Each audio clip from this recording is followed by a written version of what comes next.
प्रवस्त्रान्धता या वीणा वरदण्डमण्डितकरा या श्वेतपद्मासना या ब्रह्माच्युतशङ्करप्रभृतिभिः देवै सदा वन्दिता सा मां पातु सरस्वती भगवती निःशेषजाड्यापहा।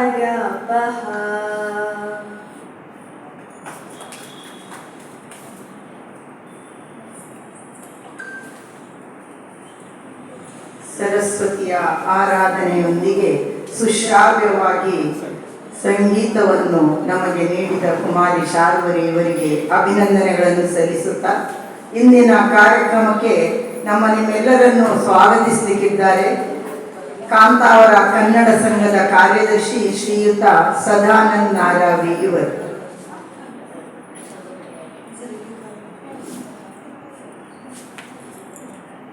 ಎಲ್ಲರಿಗೂ ವಂದನೆಗಳು. ಕಾಂತಾವರ ಕನ್ನಡ ಸಂಘ, ಅಲ್ಲಮ ಪ್ರಭುಪೀಠ ಕಾಂತಾವರ ಹಾಗೂ ಅಖಿಲ ಭಾರತೀಯ ಸಾಹಿತ್ಯ ಪರಿಷತ್ ಕಾರ್ಕಳ ತಾಲೂಕು ಘಟಕ ಈ 3 ಸಂಸ್ಥೆಗಳ ಆಶ್ರಯದಲ್ಲಿ ನಾವು ಪ್ರತಿ ತಿಂಗಳು ಇಲ್ಲಿ ಉಪನ್ಯಾಸ ಮಾಲೆಯನ್ನು ಹಮ್ಮಿಕೊಳ್ತಾ ಇದ್ದೇವೆ. ಇದೀಗ ಈ ವರ್ಷ ಜನವರಿಯಿಂದ ಉಪನಿಷತ್ತುಗಳ ಬಗ್ಗೆ ಉಪನ್ಯಾಸ ನಡೀತಾ ಇದೆ. ಇದು 4ನೇ ಕಾರ್ಯಕ್ರಮ. ಇವತ್ತಿನ ಈ ಕಾರ್ಯಕ್ರಮದ ಸಭಾಧ್ಯಕ್ಷತೆಯನ್ನು ವಹಿಸಿಕೊಂಡಿರುವಂಥವರು ನಮ್ಮ ಕನ್ನಡ ಸಂಘದ ಕಾರ್ಯಾಧ್ಯಕ್ಷರು ಹಾಗೂ ಅಖಿಲ ಭಾರತೀಯ ಸಾಹಿತ್ಯ ಪರಿಷತ್ತಿನ ಪ್ರಾಂತೀಯ ಅಧ್ಯಕ್ಷರಾಗಿರುವಂಥ ಡಾಕ್ಟರ್ ಮೊಗಸಾಲೆಯವರು. ಅವರಿಗೆ ಈ 3 ಸಂಸ್ಥೆಗಳ ಪರವಾಗಿ ಹಾಗೂ ನಿಮ್ಮೆಲ್ಲರ ಪರವಾಗಿ ಹಾರ್ದಿಕವಾಗಿ ಸ್ವಾಗತವನ್ನು ಬಯಸ್ತೇವೆ. ಅದೇ ರೀತಿ ಇವತ್ತು ನಮಗೆ ಈ ತೈತರೀಯ ಉಪನಿಷತ್ತಿನ ಬಗ್ಗೆ ಉಪನ್ಯಾಸವನ್ನು ನೀಡಲಿಕ್ಕೆ ಬಂದಿದ್ದಾರೆ. ದೂರದ ಮೈಸೂರಿನಿಂದ ಅದಕ್ಕಾಗಿ ಇಲ್ಲಿಗೆ ಆಗಮಿಸಿದ್ದಾರೆ ಡಾಕ್ಟರ್ ಕಬ್ಬಿನಾಲೆ ವಸಂತ ಭಾರದ್ವಾಜ್ ಅವರು. ಇಲ್ಲಿಯ ನಮ್ಮ ಊರಿನವರೇ ಕಬ್ಬಿನಾಲೆ ಅವರು. ಆದರೆ ಅವರು ವೃತ್ತಿ ನಿಮಿತ್ತ ಬೇರೆ ಬೇರೆ ಊರುಗಳಲ್ಲಿದ್ದು ಈಗ ಮೈಸೂರಲ್ಲಿ ನೆಲೆ ನಿಂತಿದ್ದಾರೆ. ಒಳ್ಳೆಯ ವಿದ್ವಾಂಸರಾಗಿ ಪ್ರಸಿದ್ಧರಾಗಿದ್ದಾರೆ. ಅದೇ ರೀತಿ ಸ್ಟೇಟ್ ಬ್ಯಾಂಕ್ ಆಫ್ ಮೈಸೂರಿನಲ್ಲಿ ವಿವಿಧ ವೃತ್ತಿಗಳ ಉನ್ನತ ಹುದ್ದೆಯಲ್ಲಿದ್ದು ಆಮೇಲೆ ತರಬೇತಿ ಕೇಂದ್ರದಲ್ಲಿ ಪ್ರಾಧ್ಯಾಪಕರಾಗಿದ್ದುಕೊಂಡು ಸ್ವಯಂ ನಿವೃತ್ತಿಯನ್ನು ಪಡೆದುಕೊಂಡು ಈಗ ಸಾಹಿತ್ಯ ಮತ್ತು ಸಂಶೋಧನೆ ಇವುಗಳಲ್ಲಿ ಸಂಪೂರ್ಣವಾಗಿ ತೊಡಗಿಸಿಕೊಂಡಿದ್ದಾರೆ. ಅವರು ಇವತ್ತು ನಮ್ಮ ಉಪನ್ಯಾಸಕ್ಕೆ ಬಂದಿದ್ದಾರೆ. ಅವರನ್ನು ಕೂಡ ಈ ಸಂದರ್ಭದಲ್ಲಿ ಹಾರ್ದಿಕವಾಗಿ ಸ್ವಾಗತಿಸುತ್ತೇನೆ. ಇನ್ನು ನಮ್ಮ ವೇದಿಕೆಯಲ್ಲಿರುವಂಥವರು ಕಾರ್ಕಳ ತಾಲೂಕಿನ ಅಖಿಲ ಭಾರತ ಸಾಹಿತ್ಯ ಪರಿಷತ್ತಿನ ಗೌರವಾಧ್ಯಕ್ಷರಾಗಿರುವಂಥ ನಿತ್ಯಾನಂದ ಪೈ ಅವರು. ಎಲ್ಲ ಇಲ್ಲಿ ಅನೇಕ ಸಂಘ ಸಂಸ್ಥೆಗಳಲ್ಲಿ ತೊಡಗಿಸಿಕೊಂಡಿರುವಂಥವರು. ಅವರು ಎಲ್ಲ ಈ ಸಾಹಿತ್ಯ ಸಂಸ್ಕೃತಿ ಕಾರ್ಯಕ್ರಮಗಳಿಗೆ ಬೆನ್ನೆಲುಬಾಗಿರುವಂಥವರು. ಅವರನ್ನು ಕೂಡ ಈ ಸಂದರ್ಭದಲ್ಲಿ ಹಾರ್ದಿಕವಾಗಿ ಸ್ವಾಗತಿಸುತ್ತೇನೆ. ಇನ್ನೊಬ್ಬರು ಕಾರ್ಕಳ ತಾಲೂಕಿನ ಅಖಿಲ ಭಾರತೀಯ ಸಾಹಿತ್ಯ ಪರಿಷತ್ತಿನ ಅಧ್ಯಕ್ಷರಾಗಿರುವಂತಹ ಶ್ರೀಮತಿ ಮಿತ್ರಪ್ರಭಾ ಹೆಗ್ಡೆ ಅವರು. ಅವರ ವೇದಿಕೆಯಲ್ಲಿದ್ದಾರೆ. ಅವರನ್ನು ಕೂಡ ಈ ಸಂದರ್ಭದಲ್ಲಿ ಸ್ವಾಗತಿಸುತ್ತೇನೆ. ಅದೇ ರೀತಿ ಈ ಕಾರ್ಯಕ್ರಮವನ್ನು ಆಸ್ವಾದಿಸೋಕ್ಕೋಸ್ಕರ ತಮ್ಮ ಸಮಯವನ್ನು ಬಿಡು ಮಾಡಿಕೊಂಡು ಇಲ್ಲಿವರೆಗೆ ಬಂದಂತಹ ತಮ್ಮೆಲ್ಲರನ್ನು ಕೂಡ ಹಾರ್ದಿಕವಾಗಿ ಸ್ವಾಗತಿಸುತ್ತೇನೆ.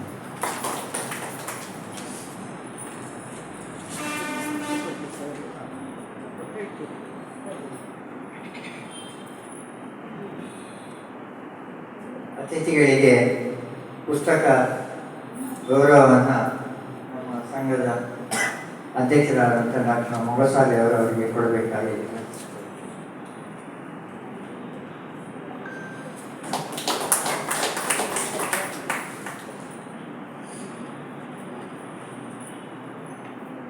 ಇಂದಿನ ಕಾರ್ಯಕ್ರಮದ ಮುಖ್ಯ ಉಪಸ್ಥಿತಿ ಡಾಕ್ಟರ್ ಕಬ್ಬಿನಾಲೆ ವಸಂತ ಭಾರದ್ವಾಜ್ ಸರ್. ತಮಗಿದು ವೇದಿಕೆಗೆ ತಮ್ಮ ಕಾರ್ಯಕ್ರಮಕ್ಕೆ ಸುಸ್ವಾಗತ. ಇದರ ಮೊದಲು ಅವರ ಒಂದು ಪರಿಚಯವನ್ನು ಮಾಡಿಕೊಡಲಿದ್ದಾರೆ ಅಖಿಲ ಭಾರತೀಯ ಸಾಹಿತ್ಯ ಪರಿಷತ್ ನಮ್ಮ ಸದಸ್ಯರಾದ ಶ್ರೀಮತಿ ವೀಣಾ ರಾಜೇಶ್ ಇವರು.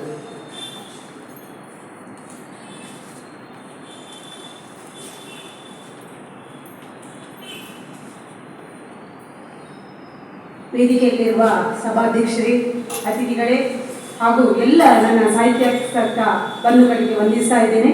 ಇವತ್ತಿನ ಈ ಉಪನಿಷತ್ ಕಾರ್ಯಕ್ರಮದ ಪರ್ವದ 4ನೇ ಸರಣಿಯಲ್ಲಿ ನಾವಿದ್ದೇವೆ. ಉಪನಿಷತ್ಕಾರರಾಗಿ ಆಗಮಿಸಿ ಉಪನ್ಯಾಸ ನೀಡಲಿರುವಂತಹ ಡಾಕ್ಟರ್ ಕಬ್ಬಿನಾಲೆ ವಸಂತ್ ಭಾರಗರ್ ಇವರನ್ನ ಪರಿಚಯಿಸಲಿಕ್ಕೆ ಸಂತೋಷ ಪಡ್ತಾ ಇದ್ದೇನೆ. ಪ್ರತಿಭೆ ಮತ್ತು ಪಾಂಡಿತ್ಯಗಳ ಸಮಪಾಕದ ಅಪೂರ್ವ ವ್ಯಕ್ತಿತ್ವದ ಭಾಷೆ, ವ್ಯಾಕರಣ, ಛಂದಶಾಸ್ತ್ರಗಳಲ್ಲಿ ವಿದ್ವತ್ತೆ ಮತ್ತು ಕಾವ್ಯ ಕೌಶಲ ಇರುವ ಅಷ್ಟಾವಧಾನಿಗಳಾದ ಕಬ್ಬಿನಾಲೆ ವಸಂತ್ ಭಾರದ್ವಾಜ್ ಅವರು ಮಹಾಕಾವ್ಯಗಳ ಕವಿಯಾಗಿ, ಯಕ್ಷಗಾನ ಪ್ರಸಂಗಕರ್ತರಾಗಿ, ಗಮಕ ವ್ಯಾಖ್ಯಾನಕಾರರಾಗಿ, ಅಪ್ರತಿಮ ವಾಗ್ಮಿಗಳಾಗಿ ನಾಡಿನ ಉದ್ದಗಲಗಳಲ್ಲಿ ಪ್ರಸಿದ್ಧರಾಗಿದ್ದಾರೆ. ಕಾವ್ಯ, ಕತೆ, ಅನುವಾದ, ಸಂಶೋಧನೆ, ವಿಮರ್ಶೆ, ನಿಘಂಟು ರಚನೆ, ಗ್ರಂಥ ಸಂಪಾದನೆ, ಗೀತರೂಪಕ ಮುಂತಾದ ಸಾಹಿತ್ಯದ ವಿವಿಧ ಪ್ರಕಾರಗಳಲ್ಲಿ 160 ಕೃತಿಗಳ ರಚನೆ, ಯಕ್ಷಗಾನ ಛಂದಸ್ಸು, ಪಳಂ ತುಳು ಕಾವ್ಯ, ಶಬ್ದ ಶಾರದೆಯ ಸೆರಗು, ಹೊಸ ಬ್ಯಾಂಕಿಂಗ್ ನಿಘಂಟು, ಯಕ್ಷಗಾನ ಕವಿ ಚರಿತ್ರೆ, ರಾಮನ ಹುಡುಕಾಟ, ಪುರಂದರ ಮುಂಡಿಗೆ, ಕನಕ ಮುಂಡಿಗೆ, ಕನಕದಾಸರ ಕಾವ್ಯ ಭಾಷೆ, ಕುವೆಂಪು ಮತ್ತು ಆಧ್ಯಾತ್ಮ, ತಾವರೆಯ ತೇರು, ಚಂದು ವಸಂತ, ಸರಳ ಒಡ್ಡಾರಾಧನೆ, ಕನ್ನಡ ಭಾಷೆಯ ರಚನೆ, ಯಕ್ಷಗಾನ ಪ್ರಸಂಗಗಳು, ಹೀಗೆ ಕಬ್ಬಿನಾಲೆ ಕೃತಿಮಾಲೆ ಸಾಗುತ್ತದೆ. ಕುವೆಂಪು ರಾಮಾಯಣವನ್ನ ಆಧರಿಸಿ ಇವರು ರಚಿಸಿದ ಶ್ರೀರಾಮಲೀಲಾ ದರ್ಶನಂ ಯಕ್ಷಗಾನ ಮಹಾಕಾವ್ಯವೆಂಬ ಮನ್ನಣೆಗೆ ಪಾತ್ರವಾಗಿದೆ. ಕನಕದಾಸರ ಕುರಿತು ರಚಿಸಿದ ಕನಕ ತರಂಗಿಣಿ ಮತ್ತು ಪುರಂದರದಾಸರ ಕುರಿತು ರಚಿಸಿದ ಶ್ರೀ ಪುರಂದರ ಮಹತಿ, ಇಸ್ಕಾನ್ ಸಂಸ್ಥಾಪಕರ ಕುರಿತಿರುವ ಶ್ರೀ ಶೀಲ ಪ್ರಭುಪಾದ ಚರಿತಾಮೃತಂ ಎಂಬ ಮಹಾಕಾವ್ಯಗಳು. ಆಧುನಿಕ ಕಾಲದ ಛಂದೋಬದ್ಧ ಮಹಾನ್ ಸೃಷ್ಟಿಗಳಾಗಿ ಡಾಕ್ಟರ್ ಶಿವರಾಮ ಕಾರಂತ ನಿರ್ದೇಶಿತ ಯಕ್ಷಗಾನ ಬ್ಯಾಲೆ ಮತ್ತು ಚಲನಚಿತ್ರಗಳಲ್ಲಿ ನಟನೆ. ಯಕ್ಷಗಾನ ಛಂದಸ್ಸಿನ ಕುರಿತಾದ ಸಂಶೋಧನಾ ಮಹಾಪ್ರಬಂಧಕ್ಕೆ ಮೈಸೂರು ವಿಶ್ವವಿದ್ಯಾನಿಲಯದಿಂದ ಡಾಕ್ಟರೇಟ್ ಪದವಿ. ಮುಂಬಯಿಯಲ್ಲಿ ನಡೆದ ಅಖಿಲ ಭಾರತ ಯಕ್ಷಗಾನ ಸಾಹಿತ್ಯ ಸಮ್ಮೇಳನದ ಅಧ್ಯಕ್ಷತೆ, ಕರ್ನಾಟಕ ಸರ್ಕಾರದ ರಾಜ್ಯೋತ್ಸವ ಪ್ರಶಸ್ತಿ 2022, ಕನ್ನಡ ಅಧ್ಯಯನ ಕೇಂದ್ರದ ಕನಕ ಗೌರವ ಪುರಸ್ಕಾರ, ಕರ್ನಾಟಕ ಯಕ್ಷಗಾನ ಅಕಾಡೆಮಿಯ ಪಾತಿಸುಬ್ಬ ಪ್ರಶಸ್ತಿ, ಕರ್ನಾಟಕ ತುಳು ಸಾಹಿತ್ಯ ಅಕಾಡೆಮಿಯ ಪ್ರಶಸ್ತಿ, ಅಖಿಲ ಕರ್ನಾಟಕ ಗಮಕ ಕಲಾ ಸಮ್ಮೇಳನದ ಅಧ್ಯಕ್ಷತೆ, ಕಾರ್ಕಳ ತಾಲೂಕು ಕನ್ನಡ ಸಾಹಿತ್ಯ ಸಮ್ಮೇಳನ ಅಧ್ಯಕ್ಷತೆ, ಆರ್ಯಭಟ ಕರಾವಳಿ ರತ್ನ ತೌಳವಶ್ರೀ ವಿಶ್ವಮಾನವ ಪ್ರಶಸ್ತಿ, ಗಮಕ ರತ್ನಾಕರ ಪ್ರಶಸ್ತಿ, ಮುದ್ದಣ ಪುರಸ್ಕಾರ, ಡಿವಿಜಿ ಪುಸ್ತಕ ಸಾಹಿತ್ಯ ಪ್ರಶಸ್ತಿ, ಅಕಳಂಕ ಪ್ರಶಸ್ತಿ, ಅಮ್ಮೆಂಬಳ ಪ್ರಶಸ್ತಿ, ಮಂಗಳೂರು ವಿವಿಯಿಂದ ಯಕ್ಷಮಂಗಳ ಕೃತಿ ಪ್ರಶಸ್ತಿ, ಕಾಂತಾವರ ಕನ್ನಡ ಸಂಘದಿಂದ ವಿದ್ವತ್ ಪರಂಪರಾ ಪ್ರಶಸ್ತಿ, ಮದ್ದೇರಿಯ ಶ್ರೀ ಸದ್ಗುರು ಮಹಾಸಂಸ್ಥಾನದಿಂದ ವಿದ್ಯಾಭೂಷಣ ಪ್ರಶಸ್ತಿಗಳೇ ಮೊದಲಾದ 10 ಹಲವು ಗೌರವಗಳಿಗೆ ಪಾತ್ರರು. ಯಕ್ಷಗಾನ ಸಾಹಿತ್ಯ ಚರಿತ್ರೆ ಯೋಜನೆಗಾಗಿ ಕೇಂದ್ರ ಸರ್ಕಾರದ ಸಂಸ್ಕೃತಿ ಸಚಿವಾಲಯದ ಸೀನಿಯರ್ ಫೆಲೋಶಿಪ್ ಗೌರವಕ್ಕೆ ಪಾತ್ರರಾಗಿದ್ದಾರೆ. ಸ್ಟೇಟ್ ಬ್ಯಾಂಕ್ ಆಫ್ ಮೈಸೂರಿನ ಕನ್ನಡ ವಿಭಾಗದ ಮುಖ್ಯಸ್ಥರಾಗಿ, ಸಿಬ್ಬಂದಿ ತರಬೇತಿ ಕಾಲೇಜಿನ ಪ್ರಾಧ್ಯಾಪಕರಾಗಿ ದುಡಿದು ಸ್ವಯಂ ನಿವೃತ್ತಿ ಪಡೆದು ಇವರು ಮೈಸೂರಿನಲ್ಲಿ ನೆಲೆಸಿ ಸಾಹಿತ್ಯ ಸಂಶೋಧನೆಯಲ್ಲಿ ನಿರತರು. ಅವಕಾಶಕ್ಕಾಗಿ ವಂದನೆಗಳು.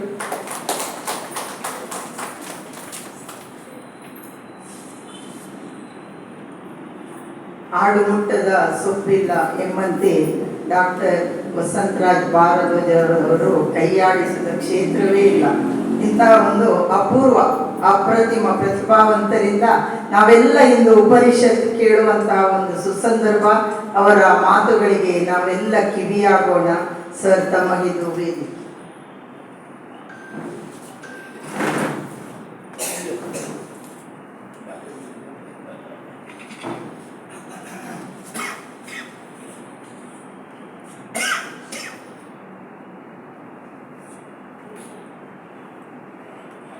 ಎಲ್ಲರಿಗೂ ನಮಸ್ಕಾರ.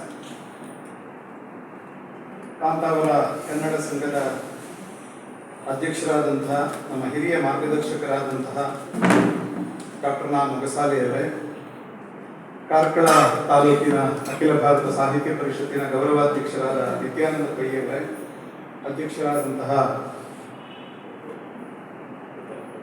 ಮಿತ್ರಪ್ರಭಾ ಹೆಗಡೆಯವರೇ, ಇಲ್ಲಿ ಸೇರಿದಂತಹ ಕನ್ನಡ ಬಂಧುಗಳು, ಉಪನಿಷತ್ ವರ್ಷ ಒಂದೆಡೆ ಬೇಸಿಗೆಯ ಕಾವು, ಇನ್ನೊಂದೆಡೆ ಚುನಾವಣೆಯ ಕಾವು. ಈ ಎರಡು ಕಾವನ್ನ ತಂಪುಗೊಳಿಸಬೇಕಾದ್ರೆ ವರ್ಷ ಅಗತ್ಯ. ವರ್ಷವೇ ಸಂಸ್ಕೃತ ರೂಪವೇ ತುಳುವಿನಲ್ಲಿ ವರ್ಷ. ನಾವು ಶಿವಳ್ಳಿ ತುಳುವಿನಲ್ಲಿ ವರ್ಷ ಅಂತ ಹೇಳ್ತೇವೆ.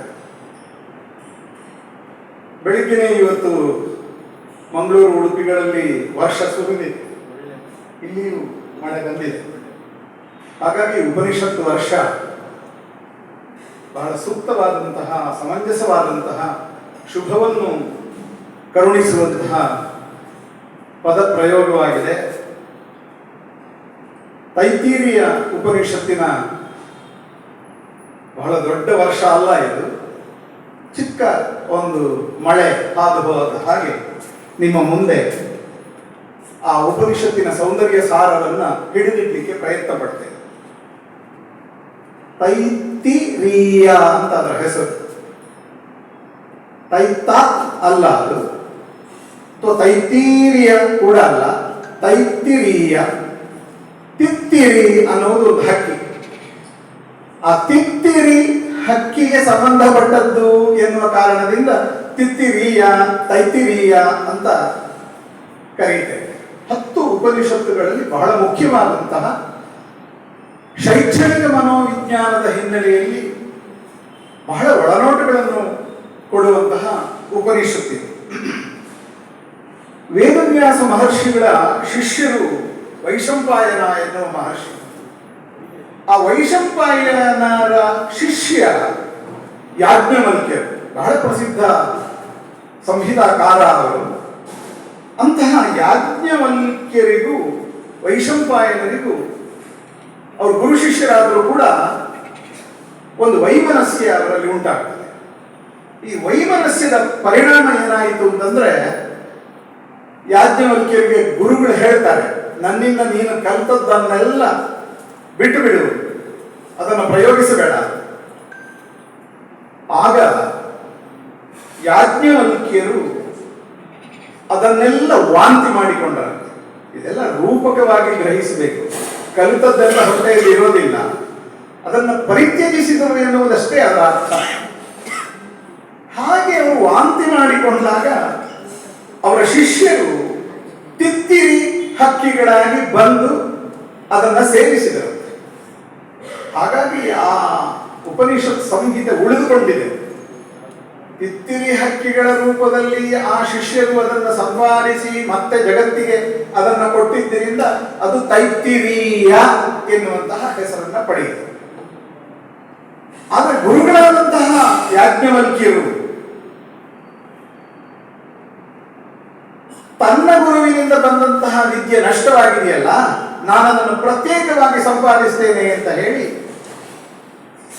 ಭಗವಾನ್ ಸೂರ್ಯನಾರಾಯಣನನ್ನು ಕುದುರೆಯ ರೂಪದಲ್ಲಿ ಕುಳಿತು ತಪಸ್ ಮಾಡ್ತಾರೆ. ಸೂರ್ಯನಿಂದ ದತ್ತವಾದಂತಹ ಆ ಉಪನಿಷತ್ತನ್ನ ಮತ್ತೆ ಯಾಜ್ಞವಲ್ಕ್ಯರು ಬೋಧಿಸ್ತಾರೆ. ಆದ್ದರಿಂದ ಕುದುರೆಯ ರೂಪದಲ್ಲಿ ಅವರಿಗೆ ಸೂರ್ಯನಿಂದ ವರಪ್ರಸಾದವಾಗಿ ಬಂದದ್ದರಿಂದ ಅದಕ್ಕೆ ವಾಜಸನೇಯ ಸಂಹಿತೆ ಅಂತ ಕೂಡ ಹೆಸರಿದೆ. ಈ ವಾಜಸನೇಯ ಸಂಹಿತೆ, ಅದಕ್ಕೆ ಶುಕ್ಲ ಯಜುರ್ವೇದ ಅಂತ ಹೆಸರು. ಶಿಷ್ಯರಿಂದ ತಿತ್ತಿರಿ ಹಕ್ಕಿಗಳ ರೂಪದಲ್ಲಿ ಸಂಪಾದಿತವಾದದ್ದನ್ನ ಕೃಷ್ಣ ಯಜುರ್ವೇದ ಅಂತ ಕರೆಯುತ್ತಾರೆ. ಇದು ಅದರ ಹೆಸರಿಗೆ ಸಂಬಂಧಪಟ್ಟಂತಹ 4 ಮಾತು. ಈ ತೈತ್ತಿರೀಯ ಉಪನಿಷತ್ತಿನಲ್ಲಿ ಏನಿದೆ, ಮುಖ್ಯವಾಗಿ ಅದರಲ್ಲಿ 3 ವಲ್ಲಿಗಳಿವೆ. ಒಂದು ಶಿಕ್ಷಾವಲ್ಲಿ, ಎರಡನೆಯದು ಆನಂದವಲ್ಲಿ, ಮೂರನೆಯದು ಭೃಗುವಲ್ಲಿ. ತುಂಬಾ ಸರಳವಾಗಿ ಇದನ್ನು ಗ್ರಹಿಸಿ. ಮೊದಲನೆಯ ಭಾಗವಾದ ಶಿಕ್ಷಾವಲ್ಲಿಯಲ್ಲಿ ಶಿಕ್ಷಣದ ಕುರಿತಾದಂತಹ ವಿಶೇಷವಾದ ವಿಚಾರಗಳಿವೆ. ಗುರು ಶಿಷ್ಯ ಸಂಬಂಧ ಹೇಗಿರಬೇಕು, ಶಿಕ್ಷಣ ಅಂದ್ರೆ ಏನು, ಈ ರೀತಿಯಾದಂತಹ ಕಲಿಯುವಿಕೆಯ ಪ್ರಕ್ರಿಯೆಯ ಕುರಿತಾದ ಚಿಂತನೆ ಶಿಕ್ಷಾವಲ್ಲಿಯಲ್ಲಿದೆ. ಎರಡನೆಯದಾದ ಆನಂದವಲ್ಲಿ ಬ್ರಹ್ಮಾನಂದದ ಕುರಿತಾದದ್ದು. ಶಿಕ್ಷಣದಿಂದ ಪರಮಾತ್ಮನ ಕುರಿತಾದ ಜ್ಞಾನವನ್ನು ಸಂಪಾದಿಸಿ ಅದನ್ನ ಅನುಭವಿಸುವ ಹಂತದಲ್ಲಿ ಯಾವ ಸುಖಾನುಭೂತಿ ಸಾಧ್ಯ ಎನ್ನುವುದನ್ನು ಗ್ರಹಿಸುವ ಬಹಳ ಗಾಢವಾದಂತಹ ವಿಚಾರ, ಬ್ರಹ್ಮಾನಂದ ವಿಚಾರ. ಅದು ಆನಂದವಲ್ಲಿಯಲ್ಲಿದೆ. ಮೂರನೆಯದಾದ ಭೃಗುವಲ್ಲಿಯಲ್ಲಿ ತಪಸ್ಸನ್ನು ಹೇಗೆ ಮಾಡಬೇಕು, ಆ ತಪಸ್ಸಿನಲ್ಲಿ ಕಂಡುಕೊಳ್ಳುವಂತಹ ಸಂಗತಿ ಏನು ಎನ್ನುವಂತಹ ಒಟ್ಟು 3 ವಿಭಾಗಗಳು ಕಲಿಕಾ ವಿಧಾನವನ್ನೇ ಮುಖ್ಯ ವಸ್ತುವನ್ನಾಗಿಟ್ಟುಕೊಂಡು ಚರ್ಚಿಸಿದೆ ಅನ್ನುವುದನ್ನು ತುಂಬಾ ಗಮನಿಸಬೇಕು.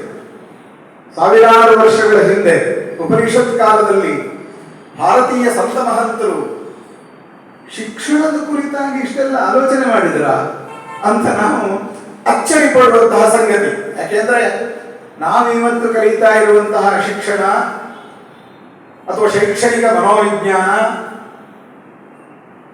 ಶಿಕ್ಷಣ ತಜ್ಞರು ಅಂತ ಹೇಳಿಕೊಳ್ಳುವವರು ಪ್ರತಿಪಾದಿಸುವಂತಹ ವಿಚಾರ, ಇದೆಲ್ಲ ಪಶ್ಚಿಮ ಬುದ್ಧಿಯಿಂದ ಬಂದದ್ದು, ಪಾಶ್ಚಿಮಾತ್ಯ ತತ್ವಜ್ಞಾನಿಗಳಿಂದ ನಾವು ಪಡೆದದ್ದು. ಇದೇ ಮಹತ್ವ ಅಂತ ನಾವು ಭಾವಿಸಬೇಕಾಗಿಲ್ಲ. ತೈತ್ತಿರೀಯ ಉಪನಿಷತ್ತಿನಲ್ಲಿ ಅಂತರ್ಗತವಾದಂತಹ ಶೈಕ್ಷಣಿಕ ವಿಚಾರಗಳನ್ನು ಗಮನಿಸಿದಾಗ ಸಾವಿರಾರು ವರ್ಷಗಳ ಹಿಂದೆ ಭಾರತೀಯ ಋಷಿಮುನಿಗಳು ಇಷ್ಟೊಂದು ಕೂಲಂಕಷವಾದಂತಹ ಆಲೋಚನೆಯನ್ನು ಮಾಡಿದ್ದರಲ್ಲ ಅಂತ ನಮಗೆ ಹೆಮ್ಮೆ ಉಂಟಾಗುವ ರೀತಿಯ ವಿಷಯಗಳನ್ನು ನಾವಲ್ಲಿ ನೋಡುತ್ತೇವೆ. ಇನ್ನೊಂದು ತೈತ್ತಿರೀಯ ಉಪನಿಷತ್ತಿನ ವಿಶೇಷತೆ ಅಂತಂದ್ರೆ ಅದು ಗಾಯನಕ್ಕೆ ಒಗ್ಗುವಂಥದ್ದು. ಸಂಗೀತ ಸ್ವರ ಪ್ರಸ್ತಾರಗಳಿಂದ ಹಾಡಲ್ಪಡಬಹುದಾದಂತಹ ಒಂದು ಪಠ್ಯ. ಇದು ಕೂಡ ಬಹಳ ಮುಖ್ಯ. ಯಾಕೆಂದ್ರೆ ಸಂಗೀತವನ್ನು ಉಪನಿಷತ್ತಿನ ಕಾಲಕ್ಕೆ ಒಯ್ಯುವಂತಹ ಅಥವಾ ಸಂಗೀತದ ಮೂಲಕ ಶಿಕ್ಷಣವನ್ನು ಸಾಧಿಸುವಂತಹ ಒಂದು ತಂತ್ರ ವಿಶೇಷತೆ ಕೂಡ ಅಲ್ಲಿದೆ. ನಾವಿವತ್ತು ತರಗತಿ ಕೋಣೆಯಲ್ಲಿ ಬೇರೆ ಬೇರೆ ರೀತಿಯ ಪಾಠಗಳನ್ನು ಮಾಡುವಾಗ ನಮ್ಮ ಶಿಕ್ಷಕರು ಅದನ್ನು ಚೆನ್ನಾಗಿ ಅರ್ಥೈಸಿಕೊಳ್ತಾರೆ ಅಂತ ನಾನು ಭಾವಿಸ್ತೇನೆ. ಲೆಕ್ಚರ್ ಮೆಥಡ್ ಅನ್ನೋದಿದೆ, ಸ್ಟೋರಿ ಟೆಲ್ಲಿಂಗ್ ಮೆಥಡ್ ಅಂತ ಇದೆ, ಡೈಲಾಗ್ ಡ್ರಾಮ್ಯಾಟಿಕ್ ಮೆಥಡ್ ಅನ್ನೋದೆಲ್ಲ ಇದೆ. ಸಂಗೀತದ ಮೂಲಕ, ಹಾಡಿನ ಮೂಲಕ, ಸ್ವರ ಪ್ರಸ್ಥಾನಗಳ ಮೂಲಕ ಪಠ್ಯವೊಂದನ್ನ ಮನೋಹರ ಮಾಧ್ಯಮವನ್ನಾಗಿಸಿ ವಿದ್ಯಾರ್ಥಿಯ ಮನಸ್ಸಿನ ಒಳಗೆ ಅದು ತುಂಬ ಪ್ರಿಯವಾಗಿ ಸಂವಹನಗೊಳ್ಳುವ ಹಾಗೆ ಅಭಿವ್ಯಕ್ತಿಗೊಳಿಸುವಂತಹ ಒಂದು ವಿಶೇಷ ಸಾಧನ ಸಂಗೀತದ ಮಾಧ್ಯಮ. ಅದನ್ನೂ ಕೂಡ ತೈತ್ತಿರೀಯ ಉಪನಿಷತ್ತು ಹೇಳಿದೆ ಅಂತಂದ್ರೆ ನಮ್ಮ ಪ್ರಾಚೀನರ ಶಿಕ್ಷಣ ಕ್ರಮ, ಆಲೋಚನಾ ವಿಧಾನ, ಜ್ಞಾನವನ್ನು ಮುಂದಿನ ಪೀಳಿಗೆಗೆ ಹೇಗೆ ದಾನ ಮಾಡಬೇಕು ಎನ್ನುವಂತಹ ತಂತ್ರ, ಇದನ್ನೆಲ್ಲ ಯೋಚಿಸಿದರು ಅನ್ನೋದನ್ನು ತಿಳಿದಾಗ ರೋಮಾಂಚನವಾಗುತ್ತದೆ. ಓಹ್, ಆಧುನಿಕ ಪಶ್ಚಿಮ ಬುದ್ಧಿಯಿಂದ ಗಳಿಸಿದ್ದೇ ಮಹತ್ತಲ್ಲ, ಅದಕ್ಕಿಂತಲೂ ಪ್ರಾಚೀನರಂತ ಭಾರತೀಯ ಋಷಿ ಮುನಿಗಳು ಉಪನಿಷತ್ ಕಾಲದಲ್ಲಿಯೇ ಇಂತಹ ಗಾಢವಾದ ಆಳವಾದ ಆಲೋಚನೆಗಳನ್ನು ಮಾಡಿದರು ಅಂತ ನಾನು ಅದರ ಮಹತ್ತಾದಂತಹ ಕೆಲವು ಮಂತ್ರಗಳನ್ನ ಈ ಹಿನ್ನೆಲೆಯಲ್ಲಿ ವ್ಯಾಖ್ಯಾನಿಸ್ತಾ ಹೋಗ್ತೇನೆ. ಶಿಕ್ಷಾವಲ್ಲಿ ಎನ್ನುವುದು ನಾನು ಹೇಳಿದ ಹಾಗೆ ಮೊದಲನೆಯ ಅಧ್ಯಾಯ. ಅದರಲ್ಲಿ ಬರುವಂತಹ ಮಂತ್ರ ಅತ್ಯಂತ ಪ್ರಸಿದ್ಧವಾದದ್ದು.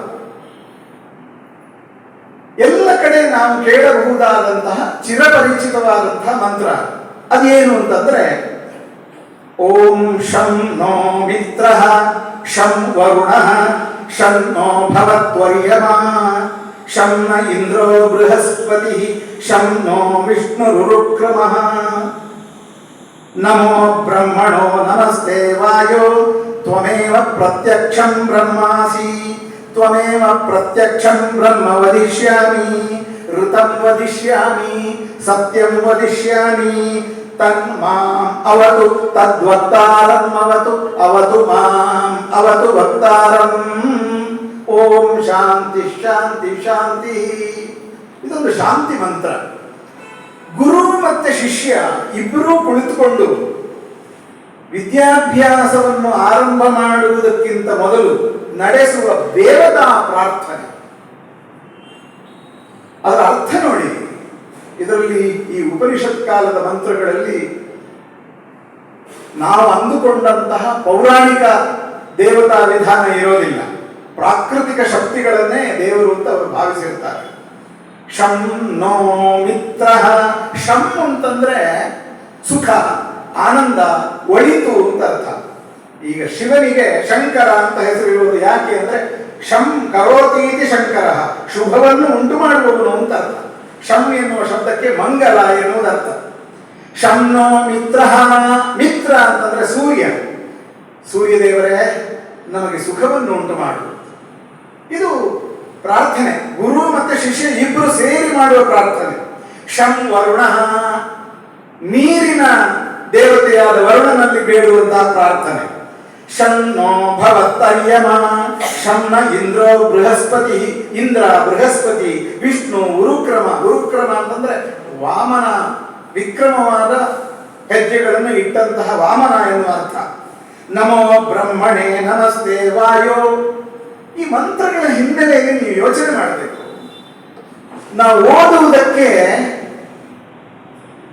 ಬೆಳಕು ಎಷ್ಟು ಅವಶ್ಯಕ ನೋಡಿ. ಕರೆಂಟ್ ಹೋದ್ರೆ ರಾತ್ರಿ ನಮಗೆ ಗೊತ್ತಾಗ್ತದೆ. ದೀಪ ಇಲ್ಲದೆ ಓದಲಿಕ್ಕೆ ಆಗೋದಿಲ್ಲ.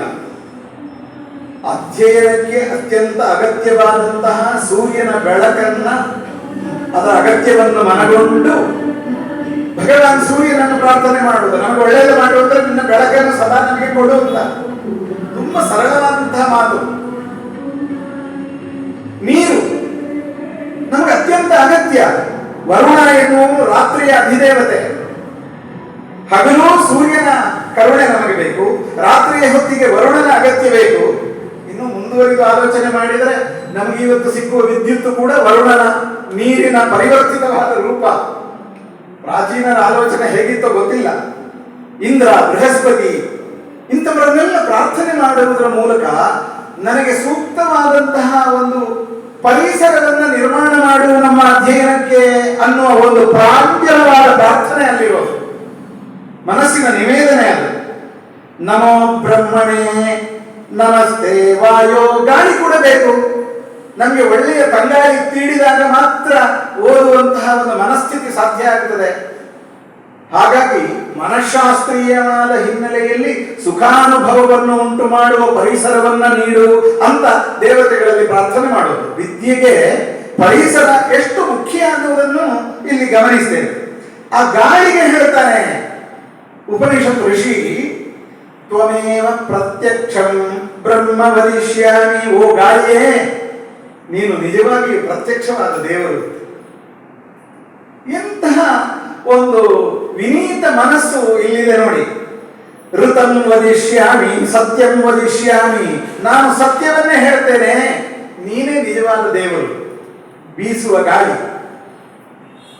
ಈ ಎಲ್ಲ ದೇವತೆಗಳು ಮಿತ್ರ, ವರುಣ, ಇಂದ್ರ, ಬೃಹಸ್ಪತಿ, ವಿಷ್ಣು, ರುಕ್ರಮ, ವಾಯು, ಇದೆಲ್ಲ ಪ್ರಕೃತಿಯ ಶಕ್ತಿಗಳು. ಇವರೆಲ್ಲ ನಮಗೆ ಸಹಾಯವನ್ನು ಮಾಡಲಿ ಅಂತ ತನ್ ಮಾಂ ಅವತು. ಮಾಂ ಅವತು ಅಂತಂದ್ರೆ ನನ್ನನ್ನು ಕಾಪಾಡು ಅಂತ. ತನ್ ಮಾಂ ಅವತು, ಆ ಶಕ್ತಿಗಳೆಲ್ಲ ನನ್ನನ್ನು ಕಾಪಾಡಬೇಕು ಅಂತ ಶಿಷ್ಯ ಹೇಳ್ತಾನೆ. ತದ್ವಕ್ತಾರಮವತು. ವಕ್ತಾರ ಅಂತಂದ್ರೆ ನನಗೆ ಪಾಠ ಹೇಳುವಂತಹ ಗುರು. ಕೇವಲ ನನ್ನನ್ನು ಮಾತ್ರ ನೀನು ಕಾಪಾಡುವುದಲ್ಲಪ್ಪ, ನನಗೆ ವಿದ್ಯೆಯನ್ನು ಬೋಧಿಸುವಂತಹ ಗುರುಗಳನ್ನು ಕಾಪಾಡು. ಎಷ್ಟೊಂದು ಅರ್ಥಪೂರ್ಣವಾದ ಮಾತು ನೋಡಿ. ಗುರುಭಕ್ತಿಯನ್ನ ಯಾವುದೋ ರೀತಿಯಲ್ಲಿ ಹೇಳಿಕೊಡಬೇಕಾಗಿಲ್ಲ, ದೇವತಾ ಪ್ರಾರ್ಥನೆಯಲ್ಲಿಯೇ ಹೇಳ್ತಾನೆ. ಇನ್ನು ಅದರ ಕಂಪೋಸಿಂಗ್ ಟೆಕ್ನಿಕ್ ಬಹಳ ನಾನು ಇಷ್ಟಪಡೋದು. ಅದನ್ನ ಹೇಳುವ ರೀತಿ ನೋಡಿ. ತನ್ ಮಾಂ ಅವತು ತದ್ವಕ್ತಾರಂ ಅವತು. ಅವತು ಮಾಂ ಅವತು ವಕ್ತಾರಂ ಅವತು ವಕ್ತಾರಂ. 2 ಬಾರಿ ಹೇಳ್ತಾನೆ ಅವತು ವಕ್ತಾರಂ ಅಂತ. 1 ಬಾರಿ ಮಾತ್ರ ಅವತು ಮಾಂ ಹೇಳುದು. ಅವತು ಮಾಂ ಅವತು ವಕ್ತಾರಂ ಅವತು ವಕ್ತಾರಂ. ಅಂದ್ರೆ ನೀವು ಮನೋವೈಜ್ಞಾನಿಕವಾಗಿ ಆಲೋಚನೆ ಮಾಡಿ. ವಿದ್ಯಾರ್ಥಿಯ ಮನಸ್ಸಿನಲ್ಲಿ ದೇವರುಗಳು ತನ್ನನ್ನು ಮಾತ್ರ ಕಾಪಾಡುವುದು ಮುಖ್ಯ ಅಲ್ಲ, ತನಗಿಂತಲೂ ಇಮ್ಮಡಿಯಾಗಿ, ದುಪ್ಪಟ್ಟಾಗಿ ತನ್ನ ಗುರುವನ್ನು ಕಾಪಾಡುವುದು. ತದ್ವಕ್ತಾರಂ ಅವತು ತದ್ವಕ್ತಾರಂ ಅವತು.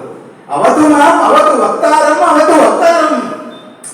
ಅದಕ್ಕೆ ನಾನು ಹೇಳೋದು, ಆ ಸಂಯೋಜನೆ, ಗೀತ ಸಂಯೋಜನೆ ಅಂತ ನೀವೇನು ಕರಿತೀರಿ, ಪಠ್ಯವನ್ನ ಗ್ರಹಿಸಿದ ರೀತಿಯಲ್ಲಿ ಉಪನಿಷತ್ ಋಷಿಗಳ ಆಂತರಿಕವಾದ ದೃಷ್ಟಿಯನ್ನು ನಾವು ಗಮನಿಸಲಿಕ್ಕೆ ಸಾಧ್ಯ. ಅಷ್ಟು ಒಂದು ಗುರುವಿನ ಮೇಲಿನ ಭಕ್ತಿ, ಜ್ಞಾನ ಪಿಪಾಸೆ. ಗುರು ಇದ್ದರೆ ತಾನೇ ಜ್ಞಾನ ಸಂಪಾದನೆ ಸಾಧ್ಯ ಆಗುವುದು. ಅಂತಹ ಒಂದು ಪ್ರಾಂಜಲವಾದಂತಹ ಪ್ರಾರ್ಥನೆಯನ್ನ ಗುರು ಶಿಷ್ಯರು ಇಬ್ಬರು ಒಟ್ಟಿಗೆ ಕುಳಿತು ಮಾಡ್ತಾರೆ. ಪ್ರಕೃತಿಯ ಶಕ್ತಿಗಳನ್ನ ಬೇಡುತ್ತಾರೆ. ಬೆಳಕು, ಗಾಳಿ, ನೀರು, ಇಂತಹ ಪ್ರಕೃತಿ ಶಕ್ತಿಗಳನ್ನು ಬೇಡಿ ನಮಗೊಂದು ಶಿಕ್ಷಣಕ್ಕೆ ಅನುಕೂಲಕರವಾದ ವಾತಾವರಣವನ್ನು ಕರುಣಿಸಪ್ಪ ಅಂತ ಬೇಡ್ತಾರೆ. ಇನ್ನೇನಲ್ಲ, ನನಗೆ ಒಳ್ಳೆ ಗಂಡನನ್ನು ಕೊಡು, ಹೆಂಡತಿಯನ್ನು ಕೊಡು, ಅಳಿಯನನ್ನು ಕೊಡು, ಸೊಸೆಯನ್ನು ಕೊಡು, ಆಸ್ತಿ ಕೊಡು, ಅಧಿಕಾರ ಕೊಡು, ಮಂತ್ರಿ ಆಗುವ ಹಾಗೆ ಮಾಡು, ಹೀಗೆಲ್ಲ ಪ್ರಾರ್ಥನೆ ಮಾಡಲಿಲ್ಲ ನೋಡಿ. ಜ್ಞಾನಾರ್ಜನೆಗೆ ಸೂಕ್ತನಾದಂತಹ ಗುರುವನ್ನು ಕೊಡು, ಅದಕ್ಕೆ ಪೂರಕವಾದ ವಾತಾವರಣವನ್ನು ಕೊಡು. ಭಾರತೀಯ ಅಧ್ಯಾತ್ಮ ಎಷ್ಟು ಪ್ರಾಂಜಲವಾಗಿದೆ, ಪ್ರಾಮಾಣಿಕವಾಗಿದೆ, ಸರಳೀಕೃತವಾಗಿದೆ ಅನ್ನೋದನ್ನು ಗಮನಿಸಬೇಕು.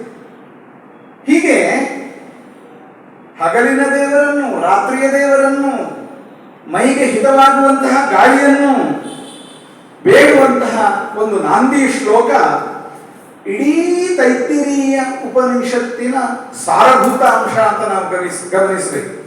ಶೈಕ್ಷಣಿಕ ಮನೋಭಾವನೆಯ ನಾಂದಿ ಇಂತಹ ಔದಾರ್ಯದ ಪ್ರಾರ್ಥನೆಯಲ್ಲಿದೆ. ಅದಾದ ಮೇಲೆ ಅವರು ವಿಷಯಕ್ಕೆ ಬರ್ತಾರೆ. ಏನನ್ನು ಕಲಿಯಬೇಕು ಇವತ್ತು? ಅಲ್ಲಿ ನೋಡಿ, ಓಂ ಶಿಕ್ಷಾಂ ವ್ಯಾಖ್ಯಾಸ್ಯಾಮ. ನಾವು ವ್ಯಾಕರಣವನ್ನ,